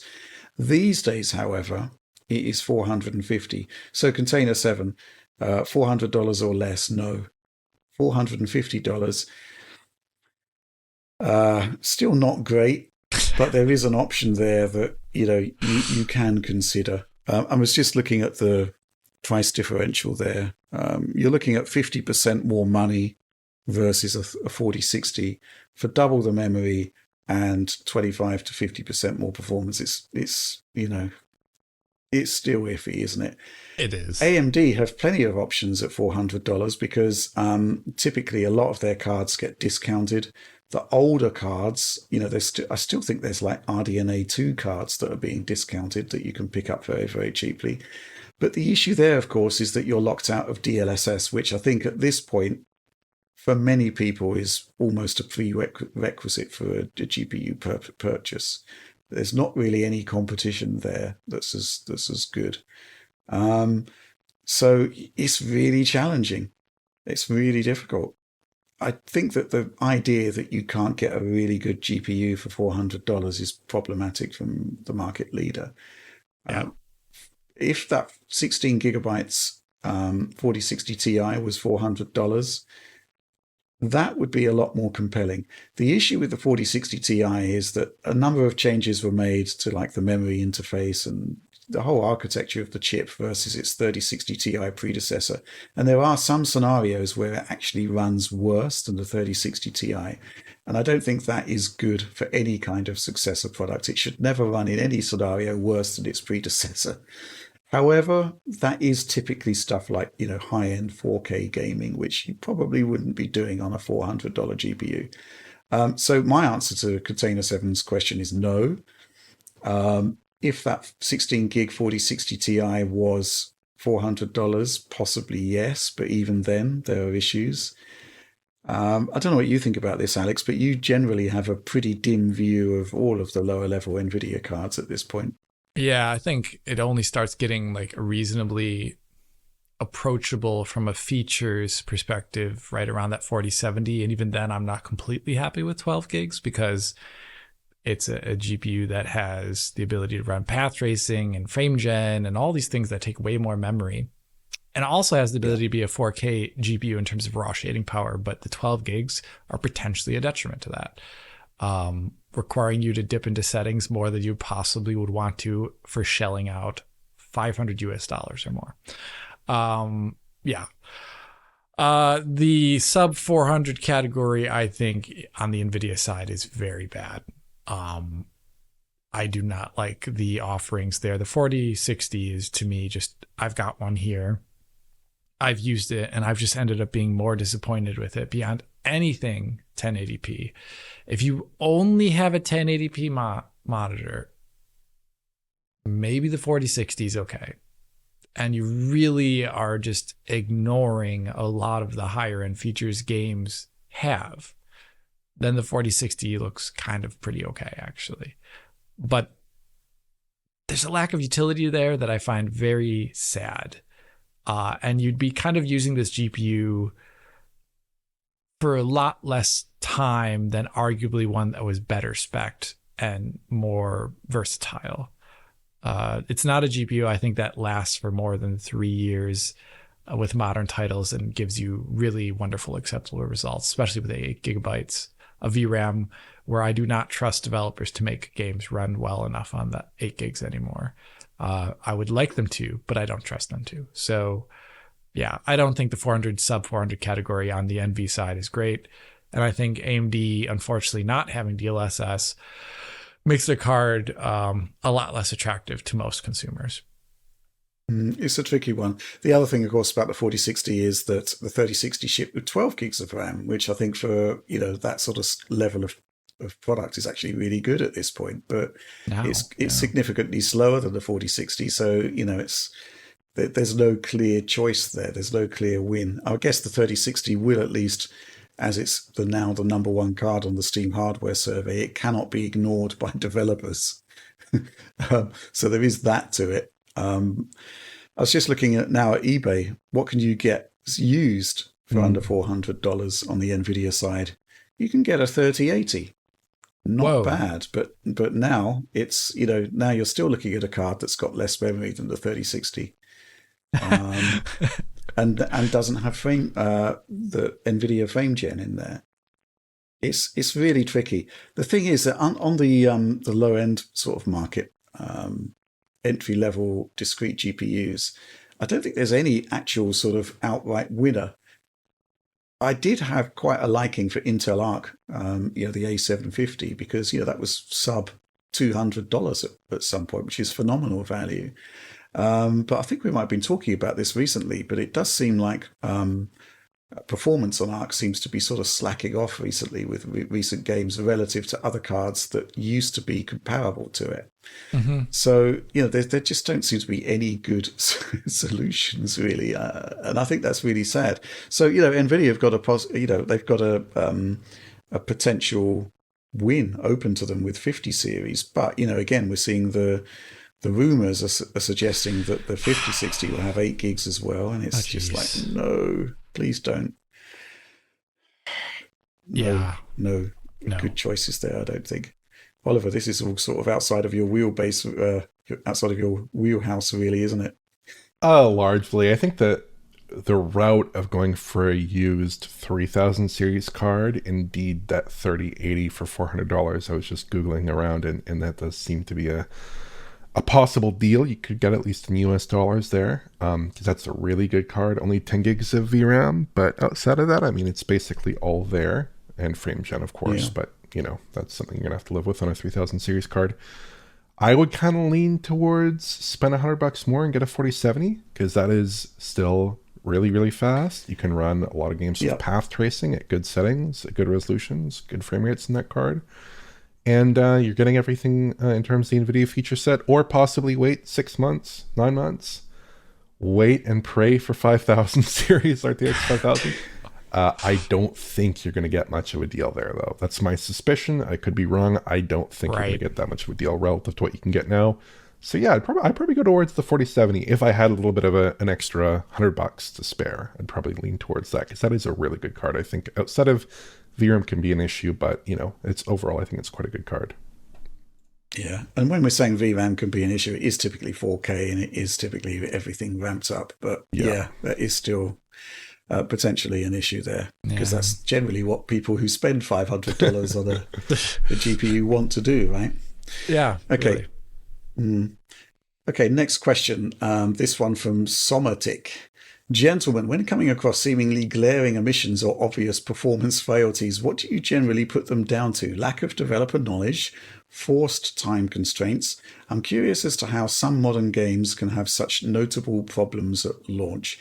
So this kind of comes back to some of the stuff we were talking about earlier with Stalker 2, Alex, but this is a curious one because we like to call it low-hanging fruit, where there are seemingly stupidly obvious issues with games that can actually be easily fixed, but somehow make their way through to public-facing code or review code. We kind of have a policy. Well, you talked about it earlier with Stalker when you were talking about the camera motion issues and other things that we picked up on. Right. We kind of have a policy now of just informing the developer of these issues, because if they can be easily fixed, maybe it's just an oversight. Please fix it. But what do you think about this? I mean, there do seem to be a lot of scenarios where stuff makes its way through to retail code that almost beggars belief. Yeah, I think there are classifications here. I think there are the ones where they deem something low priority because it is not blocking the release, but it arguably should be much higher on that list because it has like a subjective negative quality that may really negatively affect word of mouth regarding a game. I think sometimes that happens where it's just like prioritized. The priority list of things that should be fixed is maybe not completely what I would agree with, and maybe a whole bunch of other players as a result too. I also think there's the like myopic thing that can happen where developers sometimes test things looking at like average frame rate readouts, or they look at the amount of milliseconds in like a given scene, like through automated testing and things like that, but it may not catch camera issues and or frame time issues, which we really harp on here actually at DF. I think every person at DF here cannot stand a hitch or a stutter. I'm pretty sure no one wants those in their games at DF, and I think a lot of our audience is not too happy with it either, which is why we have an audience in the first place. So I think some of those things are just not seen with certain tools and maybe with certain eyes that are put on games.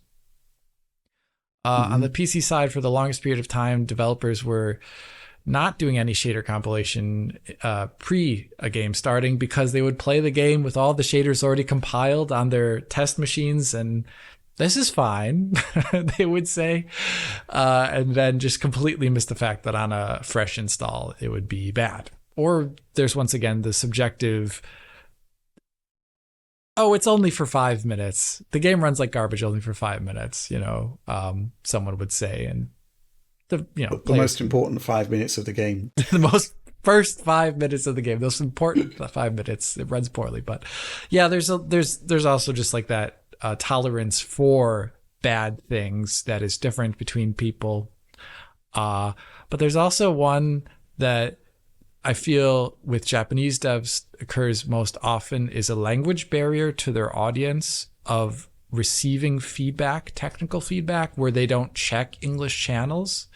And I think this has happened a number of times with From Software as well as with Capcom and Square Enix games, where there's obvious things that people are talking about, like most recently with Final Fantasy XIV and like the strangeness of the DLSS implementation there, as well as the whole anti-aliasing situation, where no Western developer would have, I think, implemented anti-aliasing the way they did based upon the way audiences generally view that option in a PC setting. But they had it that way. Similar almost to Final Fantasy VII's weird forced DRS, if you remember that, Oliver. I do. Where I don't think a Western developer would have done that because they would have known people wouldn't be okay with that. So I feel like there's sometimes a language barrier too. But all I have to say is, please, developers, don't have your game stutter incessantly as much as possible. Watch it with your own eyes, because animation the whole issues. The whole concept of shader compilation issues is an interesting one for a standard QA person, right? Because the whole idea of finding a bug or an issue is that it's repeatable. So you might see a lot of stuttering playing your first playthrough of a PC game, but then you can't repeat it because the shader has been cached.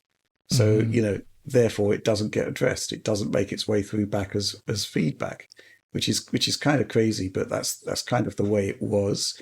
I think one thing which you can sort of be proud of yourself for, Alex, is that the amount of games that are now doing shader caching or some other form of mitigation for that is actually dramatically improved. Yeah. I think a lot of negative Steam reviews helped too. Yeah. Right. Oliver, any thoughts on this one? Yeah, I think some of the developers Alex mentioned were developers that I have a concern with as well. Square Enix in some respects, Capcom for sure, From for sure. Sometimes it's going to come down to different priorities, I think, on the developer's end. And that can be legitimate or illegitimate. It depends on your perspective. To me, for sure, hitting a solid 60 FPS in games, that is pretty important. Being able to get there and indeed exceed it on PC, ideally. That's very, very important. But some developers say, we'd rather have a really high quality image. We'd rather have native 4K rendering. I also think that sometimes you just play, if you're a developer and you're playing a game for years and years and years, you just stop noticing certain issues with image fluidity that might be obvious to an external observer. I think that's one factor as well. And there are all kinds of issues we can point to in games that are like, this would be easy to fix, or cut down the post-processing here, or use lower detail models here, or low res here, whatever. Those are all things you can point out, and oftentimes those things are fairly obvious. But also, like, sometimes there are just issues that are not really resolvable for the developer, like various stuttering issues with asset streaming. Very easy to open up the Unreal Editor and make something that just will not run in real time as well. Like, there could be issues like that in different titles where the art budget is just a little bit too ambitious by 20% or 30%. It's causing some, follow-up issues in other areas of the game. So yeah, I mean, in general, when you're seeing a game with performance issues that are hard to overcome, usually it's like a situation where probably fixing that would be pretty difficult. But a lot of the time, especially on consoles, when you do notice performance issues that are related to basically the configuration of the game, that is a bit more frustrating. And for sure, there could be a strong language barrier component to that as well. But I'd hope that developers are kind of getting the picture at this point in terms of hitting a really stable and consistent frame rate for gamers. I think that's very important at the moment on consoles for sure. And I think developers should be trying to aim for that target if possible. Right. Good stuff. Let's move on. This question from Paul Calamata. This one's for you, Oliver, I think. After watching your Stellar Blade PS5 Pro review this week, I came away a little confused by the array of options provided to users. It appeared, based on your analysis, that the quote-unquote Pro mode provided the optimal experience on every front, with both the highest and most stable frame rates and the best image quality and visual fidelity. In this instance, why even offer the 4 other modes, given that none of them trump the quote-unquote Pro mode in any meaningful way? Would it not have been a much more elegant user experience to only offer the Pro mode plus a high frame rate toggle for people with TVs that support 120Hz or VRR? And maybe hide the additional options in a sub-menu for anyone who wants to play around with them for niche academic reasons. I'm looking forward to that paper on Stellar Blade options. Anyway, do you think that for most people, using the PS5 Pro would be a more enjoyable experience if developers simply curated for them the optimal 1 or 2 modes that provide the definitive version of the game, instead of stressing them out with a deluge of options that they have to sift through? So this is a what you might call a bugbear of yours, isn't it, Oliver? Too many modes. Yeah, perhaps I'm going on a bit too much about this, but yes, fewer modes. No need to have the old modes in there, or if indeed you do feel compelled to put them in there, hide them.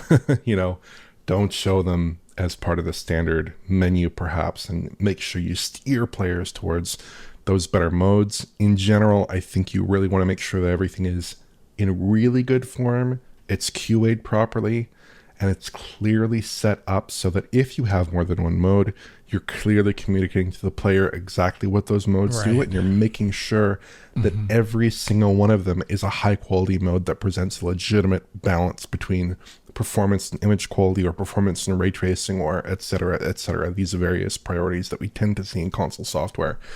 I think in particular for a game that doesn't use RT, you can probably get 1 or 2 modes that encompass a broad enough spectrum of player preference to end up with a good experience there.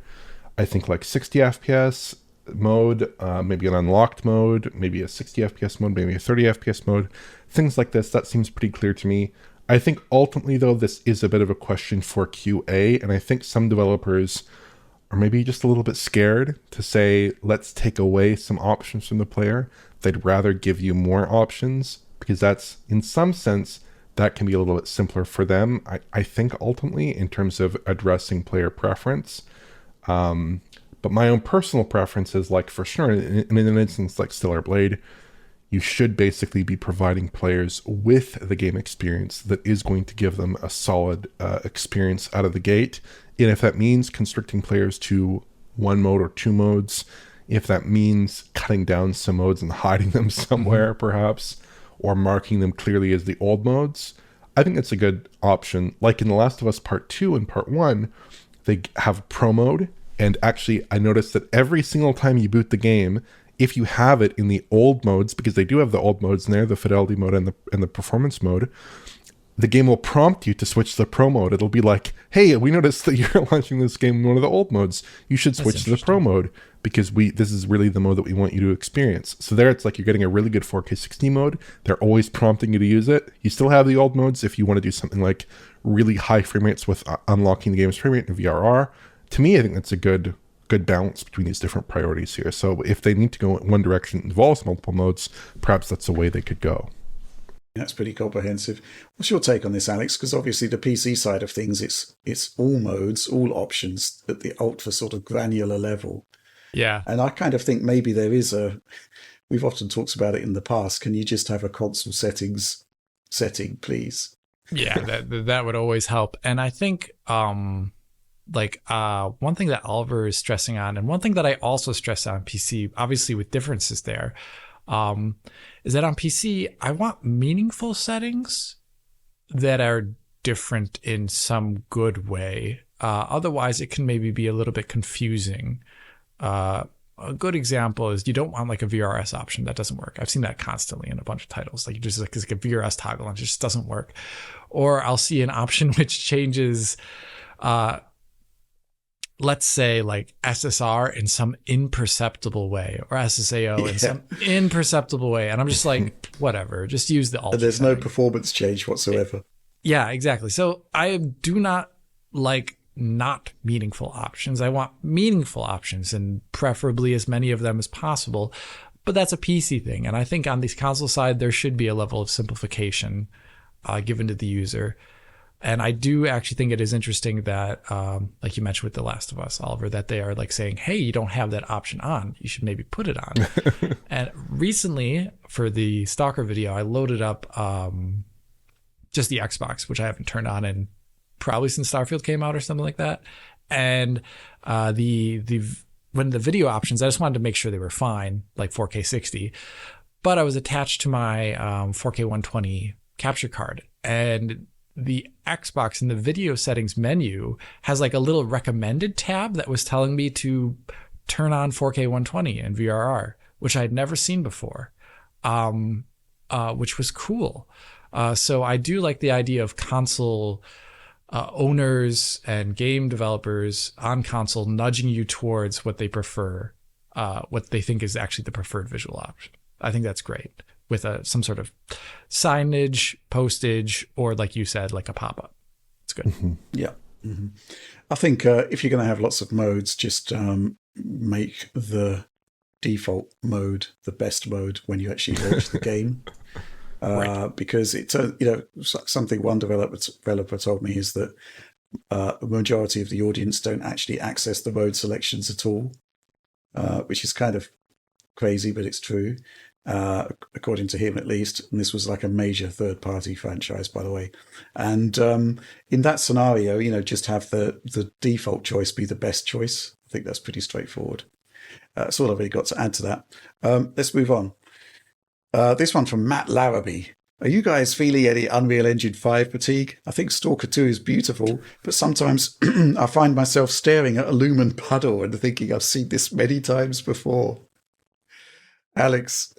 Yes, I am, of course, Unreal Engine fatigued. Less from the lumen puddle, which obviously I am also not a huge fan of the lumen puddle always, but I think I'm just fatigued with the kind of like baked in default Unreal experience. I see, especially open world Unreal, which I think Stalker is one of our first examples of it. Please, right? Tell me if I'm wrong I'm there. not going I to don't go know. into depth on this. But I think like the generic, it feels like Unreal was made to sell its visual features through great videos and conferences that show you like Megalights demos or, like those classic Matrix and classic Lumen in the Land of Nanite, etc. All those wonderful demos that they did. But the whole like fluidity aspect of the engine, I feel, was left by the wayside ever since like Unreal 4's like 2015 era. And it felt like that was an engine where a long time people were complaining a lot about it.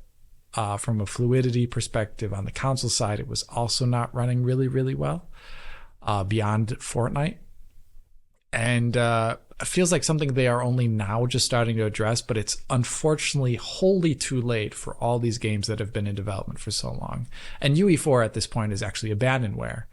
They are not backporting any of their nice changes, for example, to the shader compiler, to UE4. So if a game comes out and is now UE4, the chance of it running poorly is actually pretty high on PC specifically. I am actually a bit tired of Unreal already, but maybe there is a light at the end of this tunnel after games start shipping with UE 5.4 plus everywhere. Okay.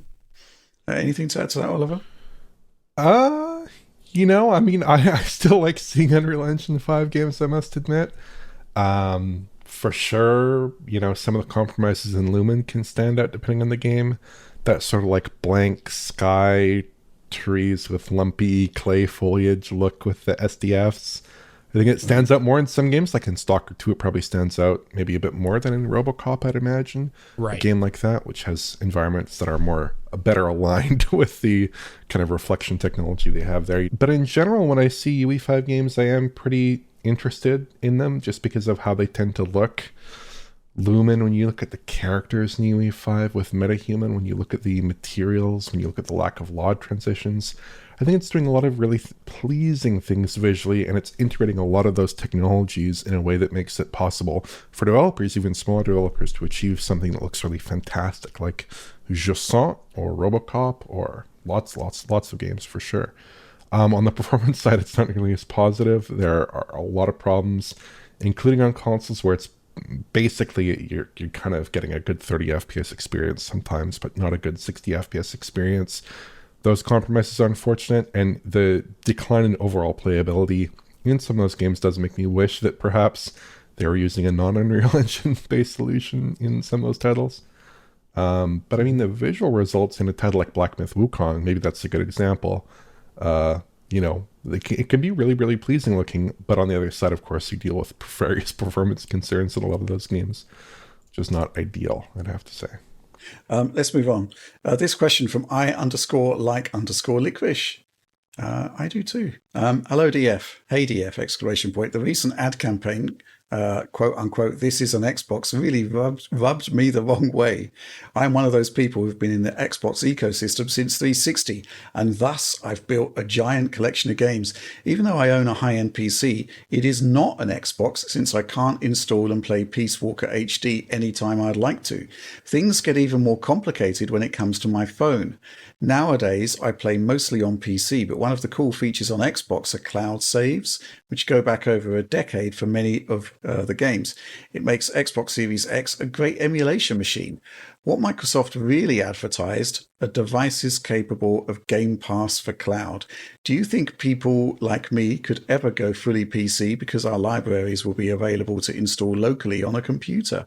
Or will I always have to hang on to a quote-unquote real Xbox? Thanks! Exclamation point. So this is a really interesting question, I think, because the hints from Microsoft have been basically some sort of merging of Xbox and Windows at some point.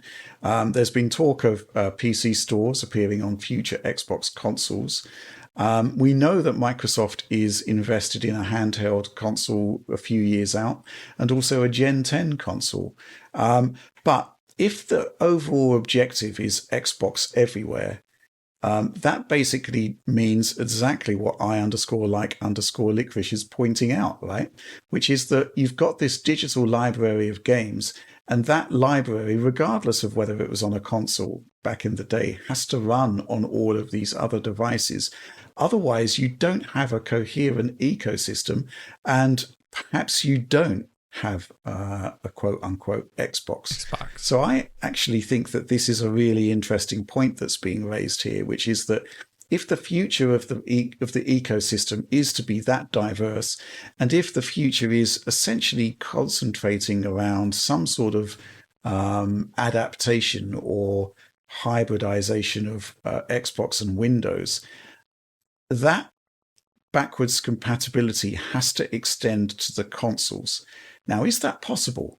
Because, obviously there's a huge licensing quagmire awaiting Microsoft if they decide to, allow old Xbox 360 or even OG Xbox games to run under Windows.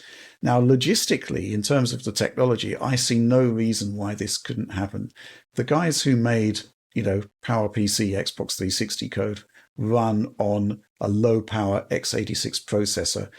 They're basically godlike tech wizards at that point, right? There's no reason why all of those games could not run on a modern PC.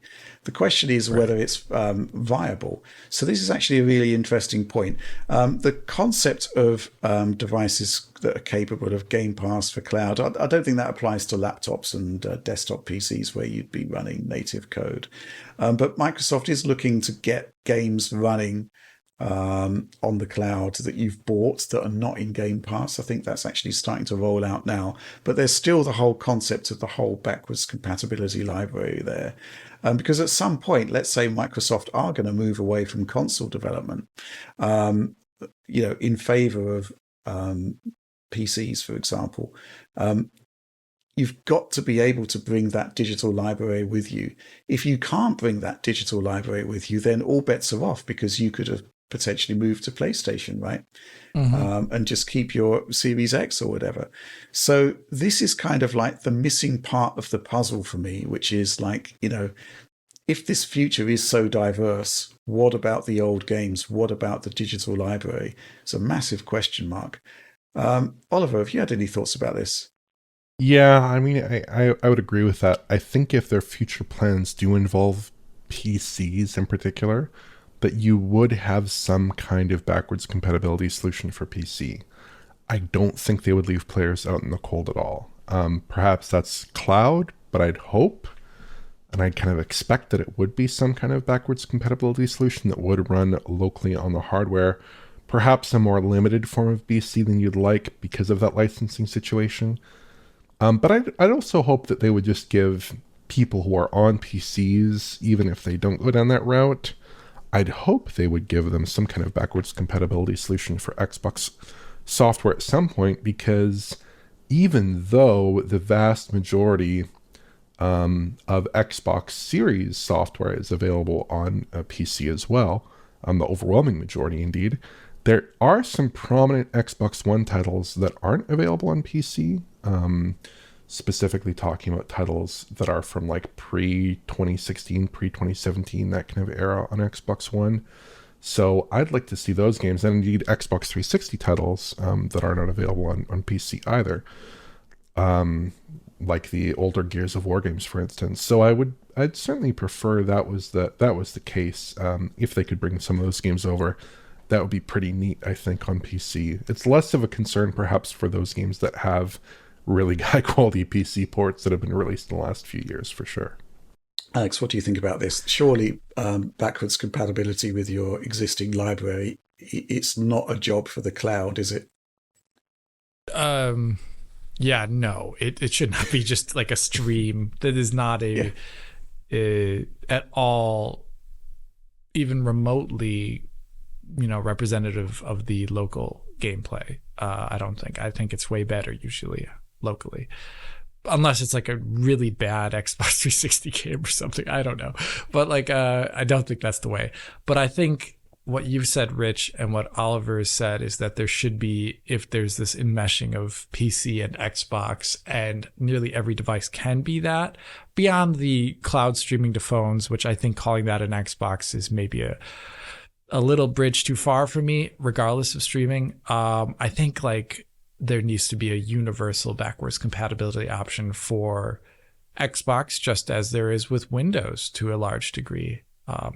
Windows is pretty backwards compatible up until, 3.1 isn't there, Windows 3.1, but Windows 95 stuff still runs really, really well, occasionally, not always, but you can still get it running. excluding some weird stuff. But like, yeah, I think that's the option for Xbox in the future, is some sort of universal backwards compatibility via Windows. But I'm not sure what that looks like on the disk front. Well, the disk front is another question entirely. We talked about that last week, of course, where the specific example being cited is if you had an Xbox One S and you upgraded to a Series S, suddenly you're locked out of a lot of your games, all of your physical disks, basically. That's a good point. There's got to be a solution to that. Similarly, if PlayStation evolves into an entity where they're producing consoles where there is no option for a disk drive upgrade, Similarly, you've got to be, there's got to be some sort of mechanism to ensure you can actually still play your games, right? Because that's just not on. Otherwise, it just doesn't really work at that point. But yeah, that's an interesting challenge ahead. I'd be really interested to see what Microsoft's preferred solution is to this, and the legal possibilities of actually being able to take those old 360 games and run them on a PC. Whether that violates some sort of licensing issue or not, whatnot. I mean, it's far less of an issue on PC generally, of course, with Steam, because games just generally tend to persist. And I suppose, the old games there would be so cheap you could just rebuy them on Steam. Yes, yeah. But on a sort of more general level, there's a lot of work Microsoft needs to do. The whole Play Anywhere thing needs to be sort of codified across the ecosystem. You can't just have games that don't support Play Anywhere. You've got to be able to take your saves across to different platforms. If you're now saying to people that all of these different devices are Xboxes, fundamentally they've got to act like Xboxes, and cross porting of saves is crucial to that.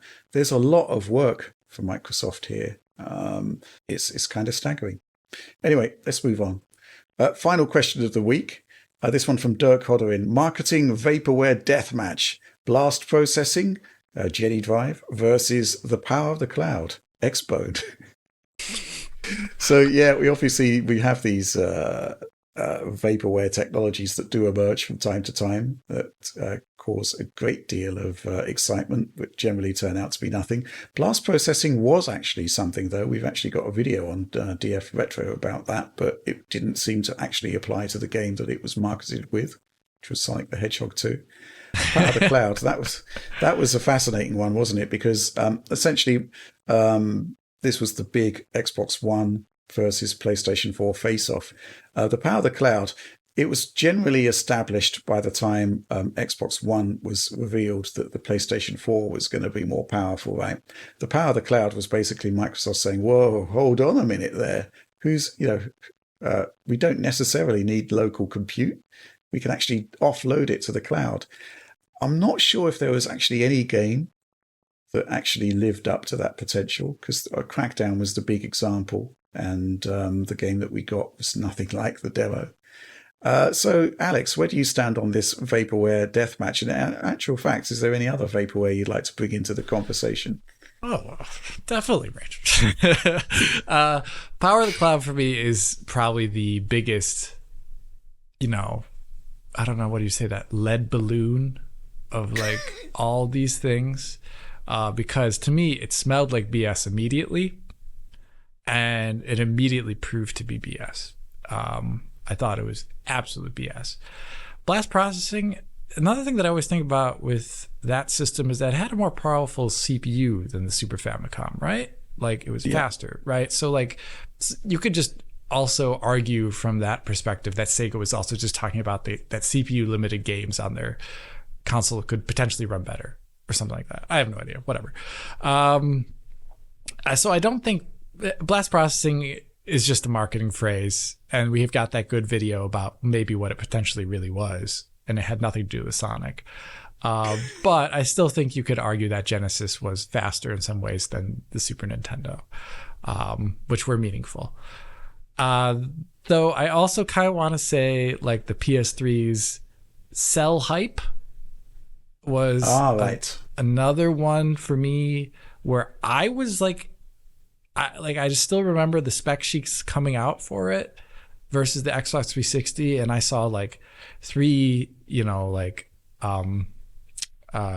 homogeneous cores on the Xbox 360, and I saw like the original spec sheet, which was like the one PPU 8 SPU, or is it 7 SPU at that point? I forget. My brain is a little bit fuzzy right now. But I just saw all that raw. Like no one was saying like what it was, what the rest of the specs were necessarily vis-a-vis other things that you could find, analogs on PC. And I was thinking like, man, Microsoft is toast. I was also like Xbox 1.5 at that point. But then I saw the games come out and I was like, oh my gosh. Yeah. I feel like the Cell in the end was way overhyped for just essentially being something which nearly every developer used, even the PlayStation ones, to mitigate the bad GPU, which doesn't seem like the intended design almost. It almost feels like a crutched design at some midway point through the generation. So I'll say the Cell for me was a big kind of flop. Hot air.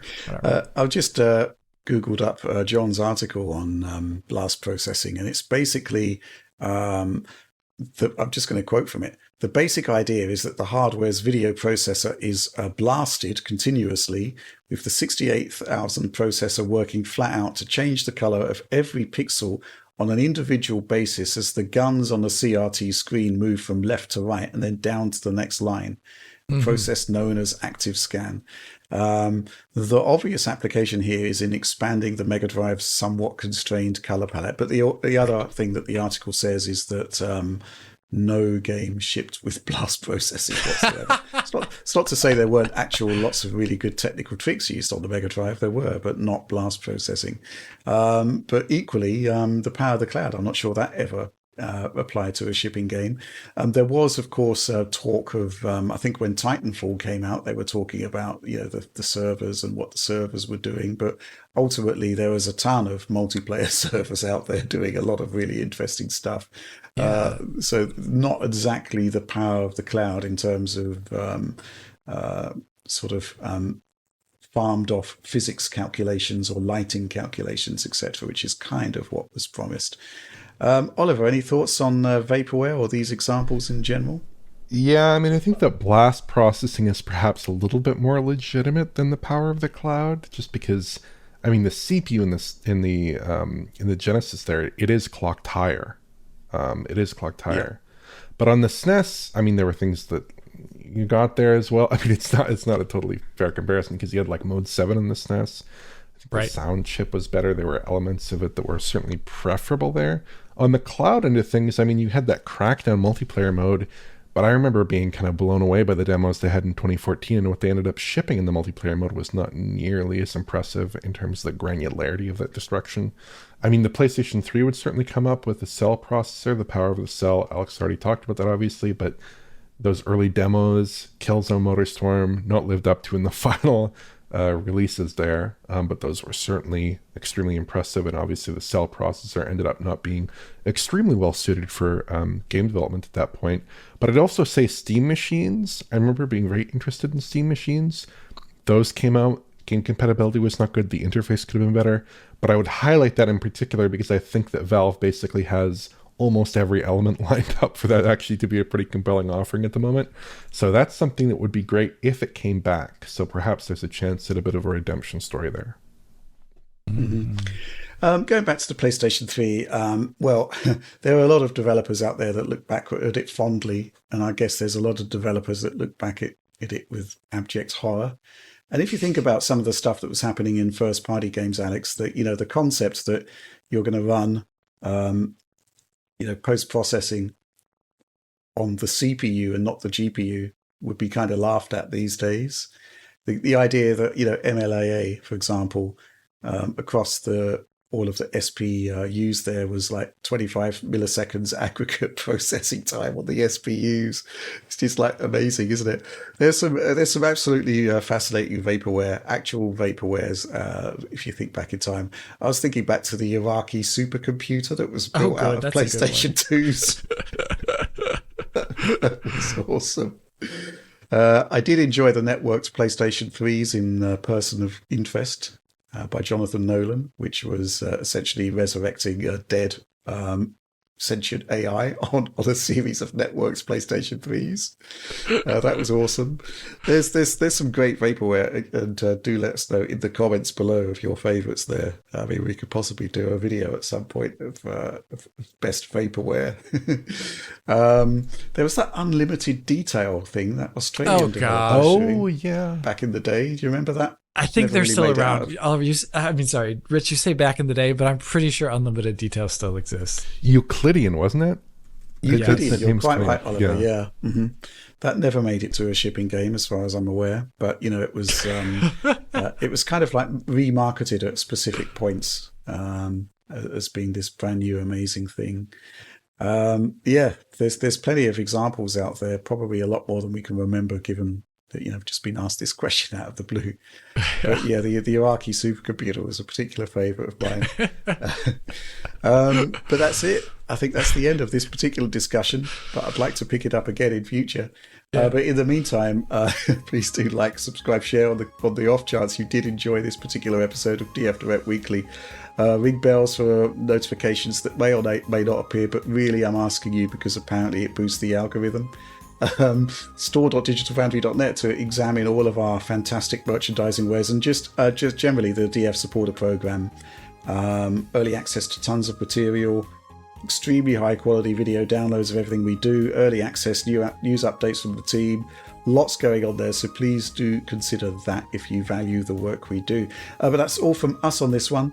Thanks as ever for watching and supporting Digital Foundry, and we'll see you next week.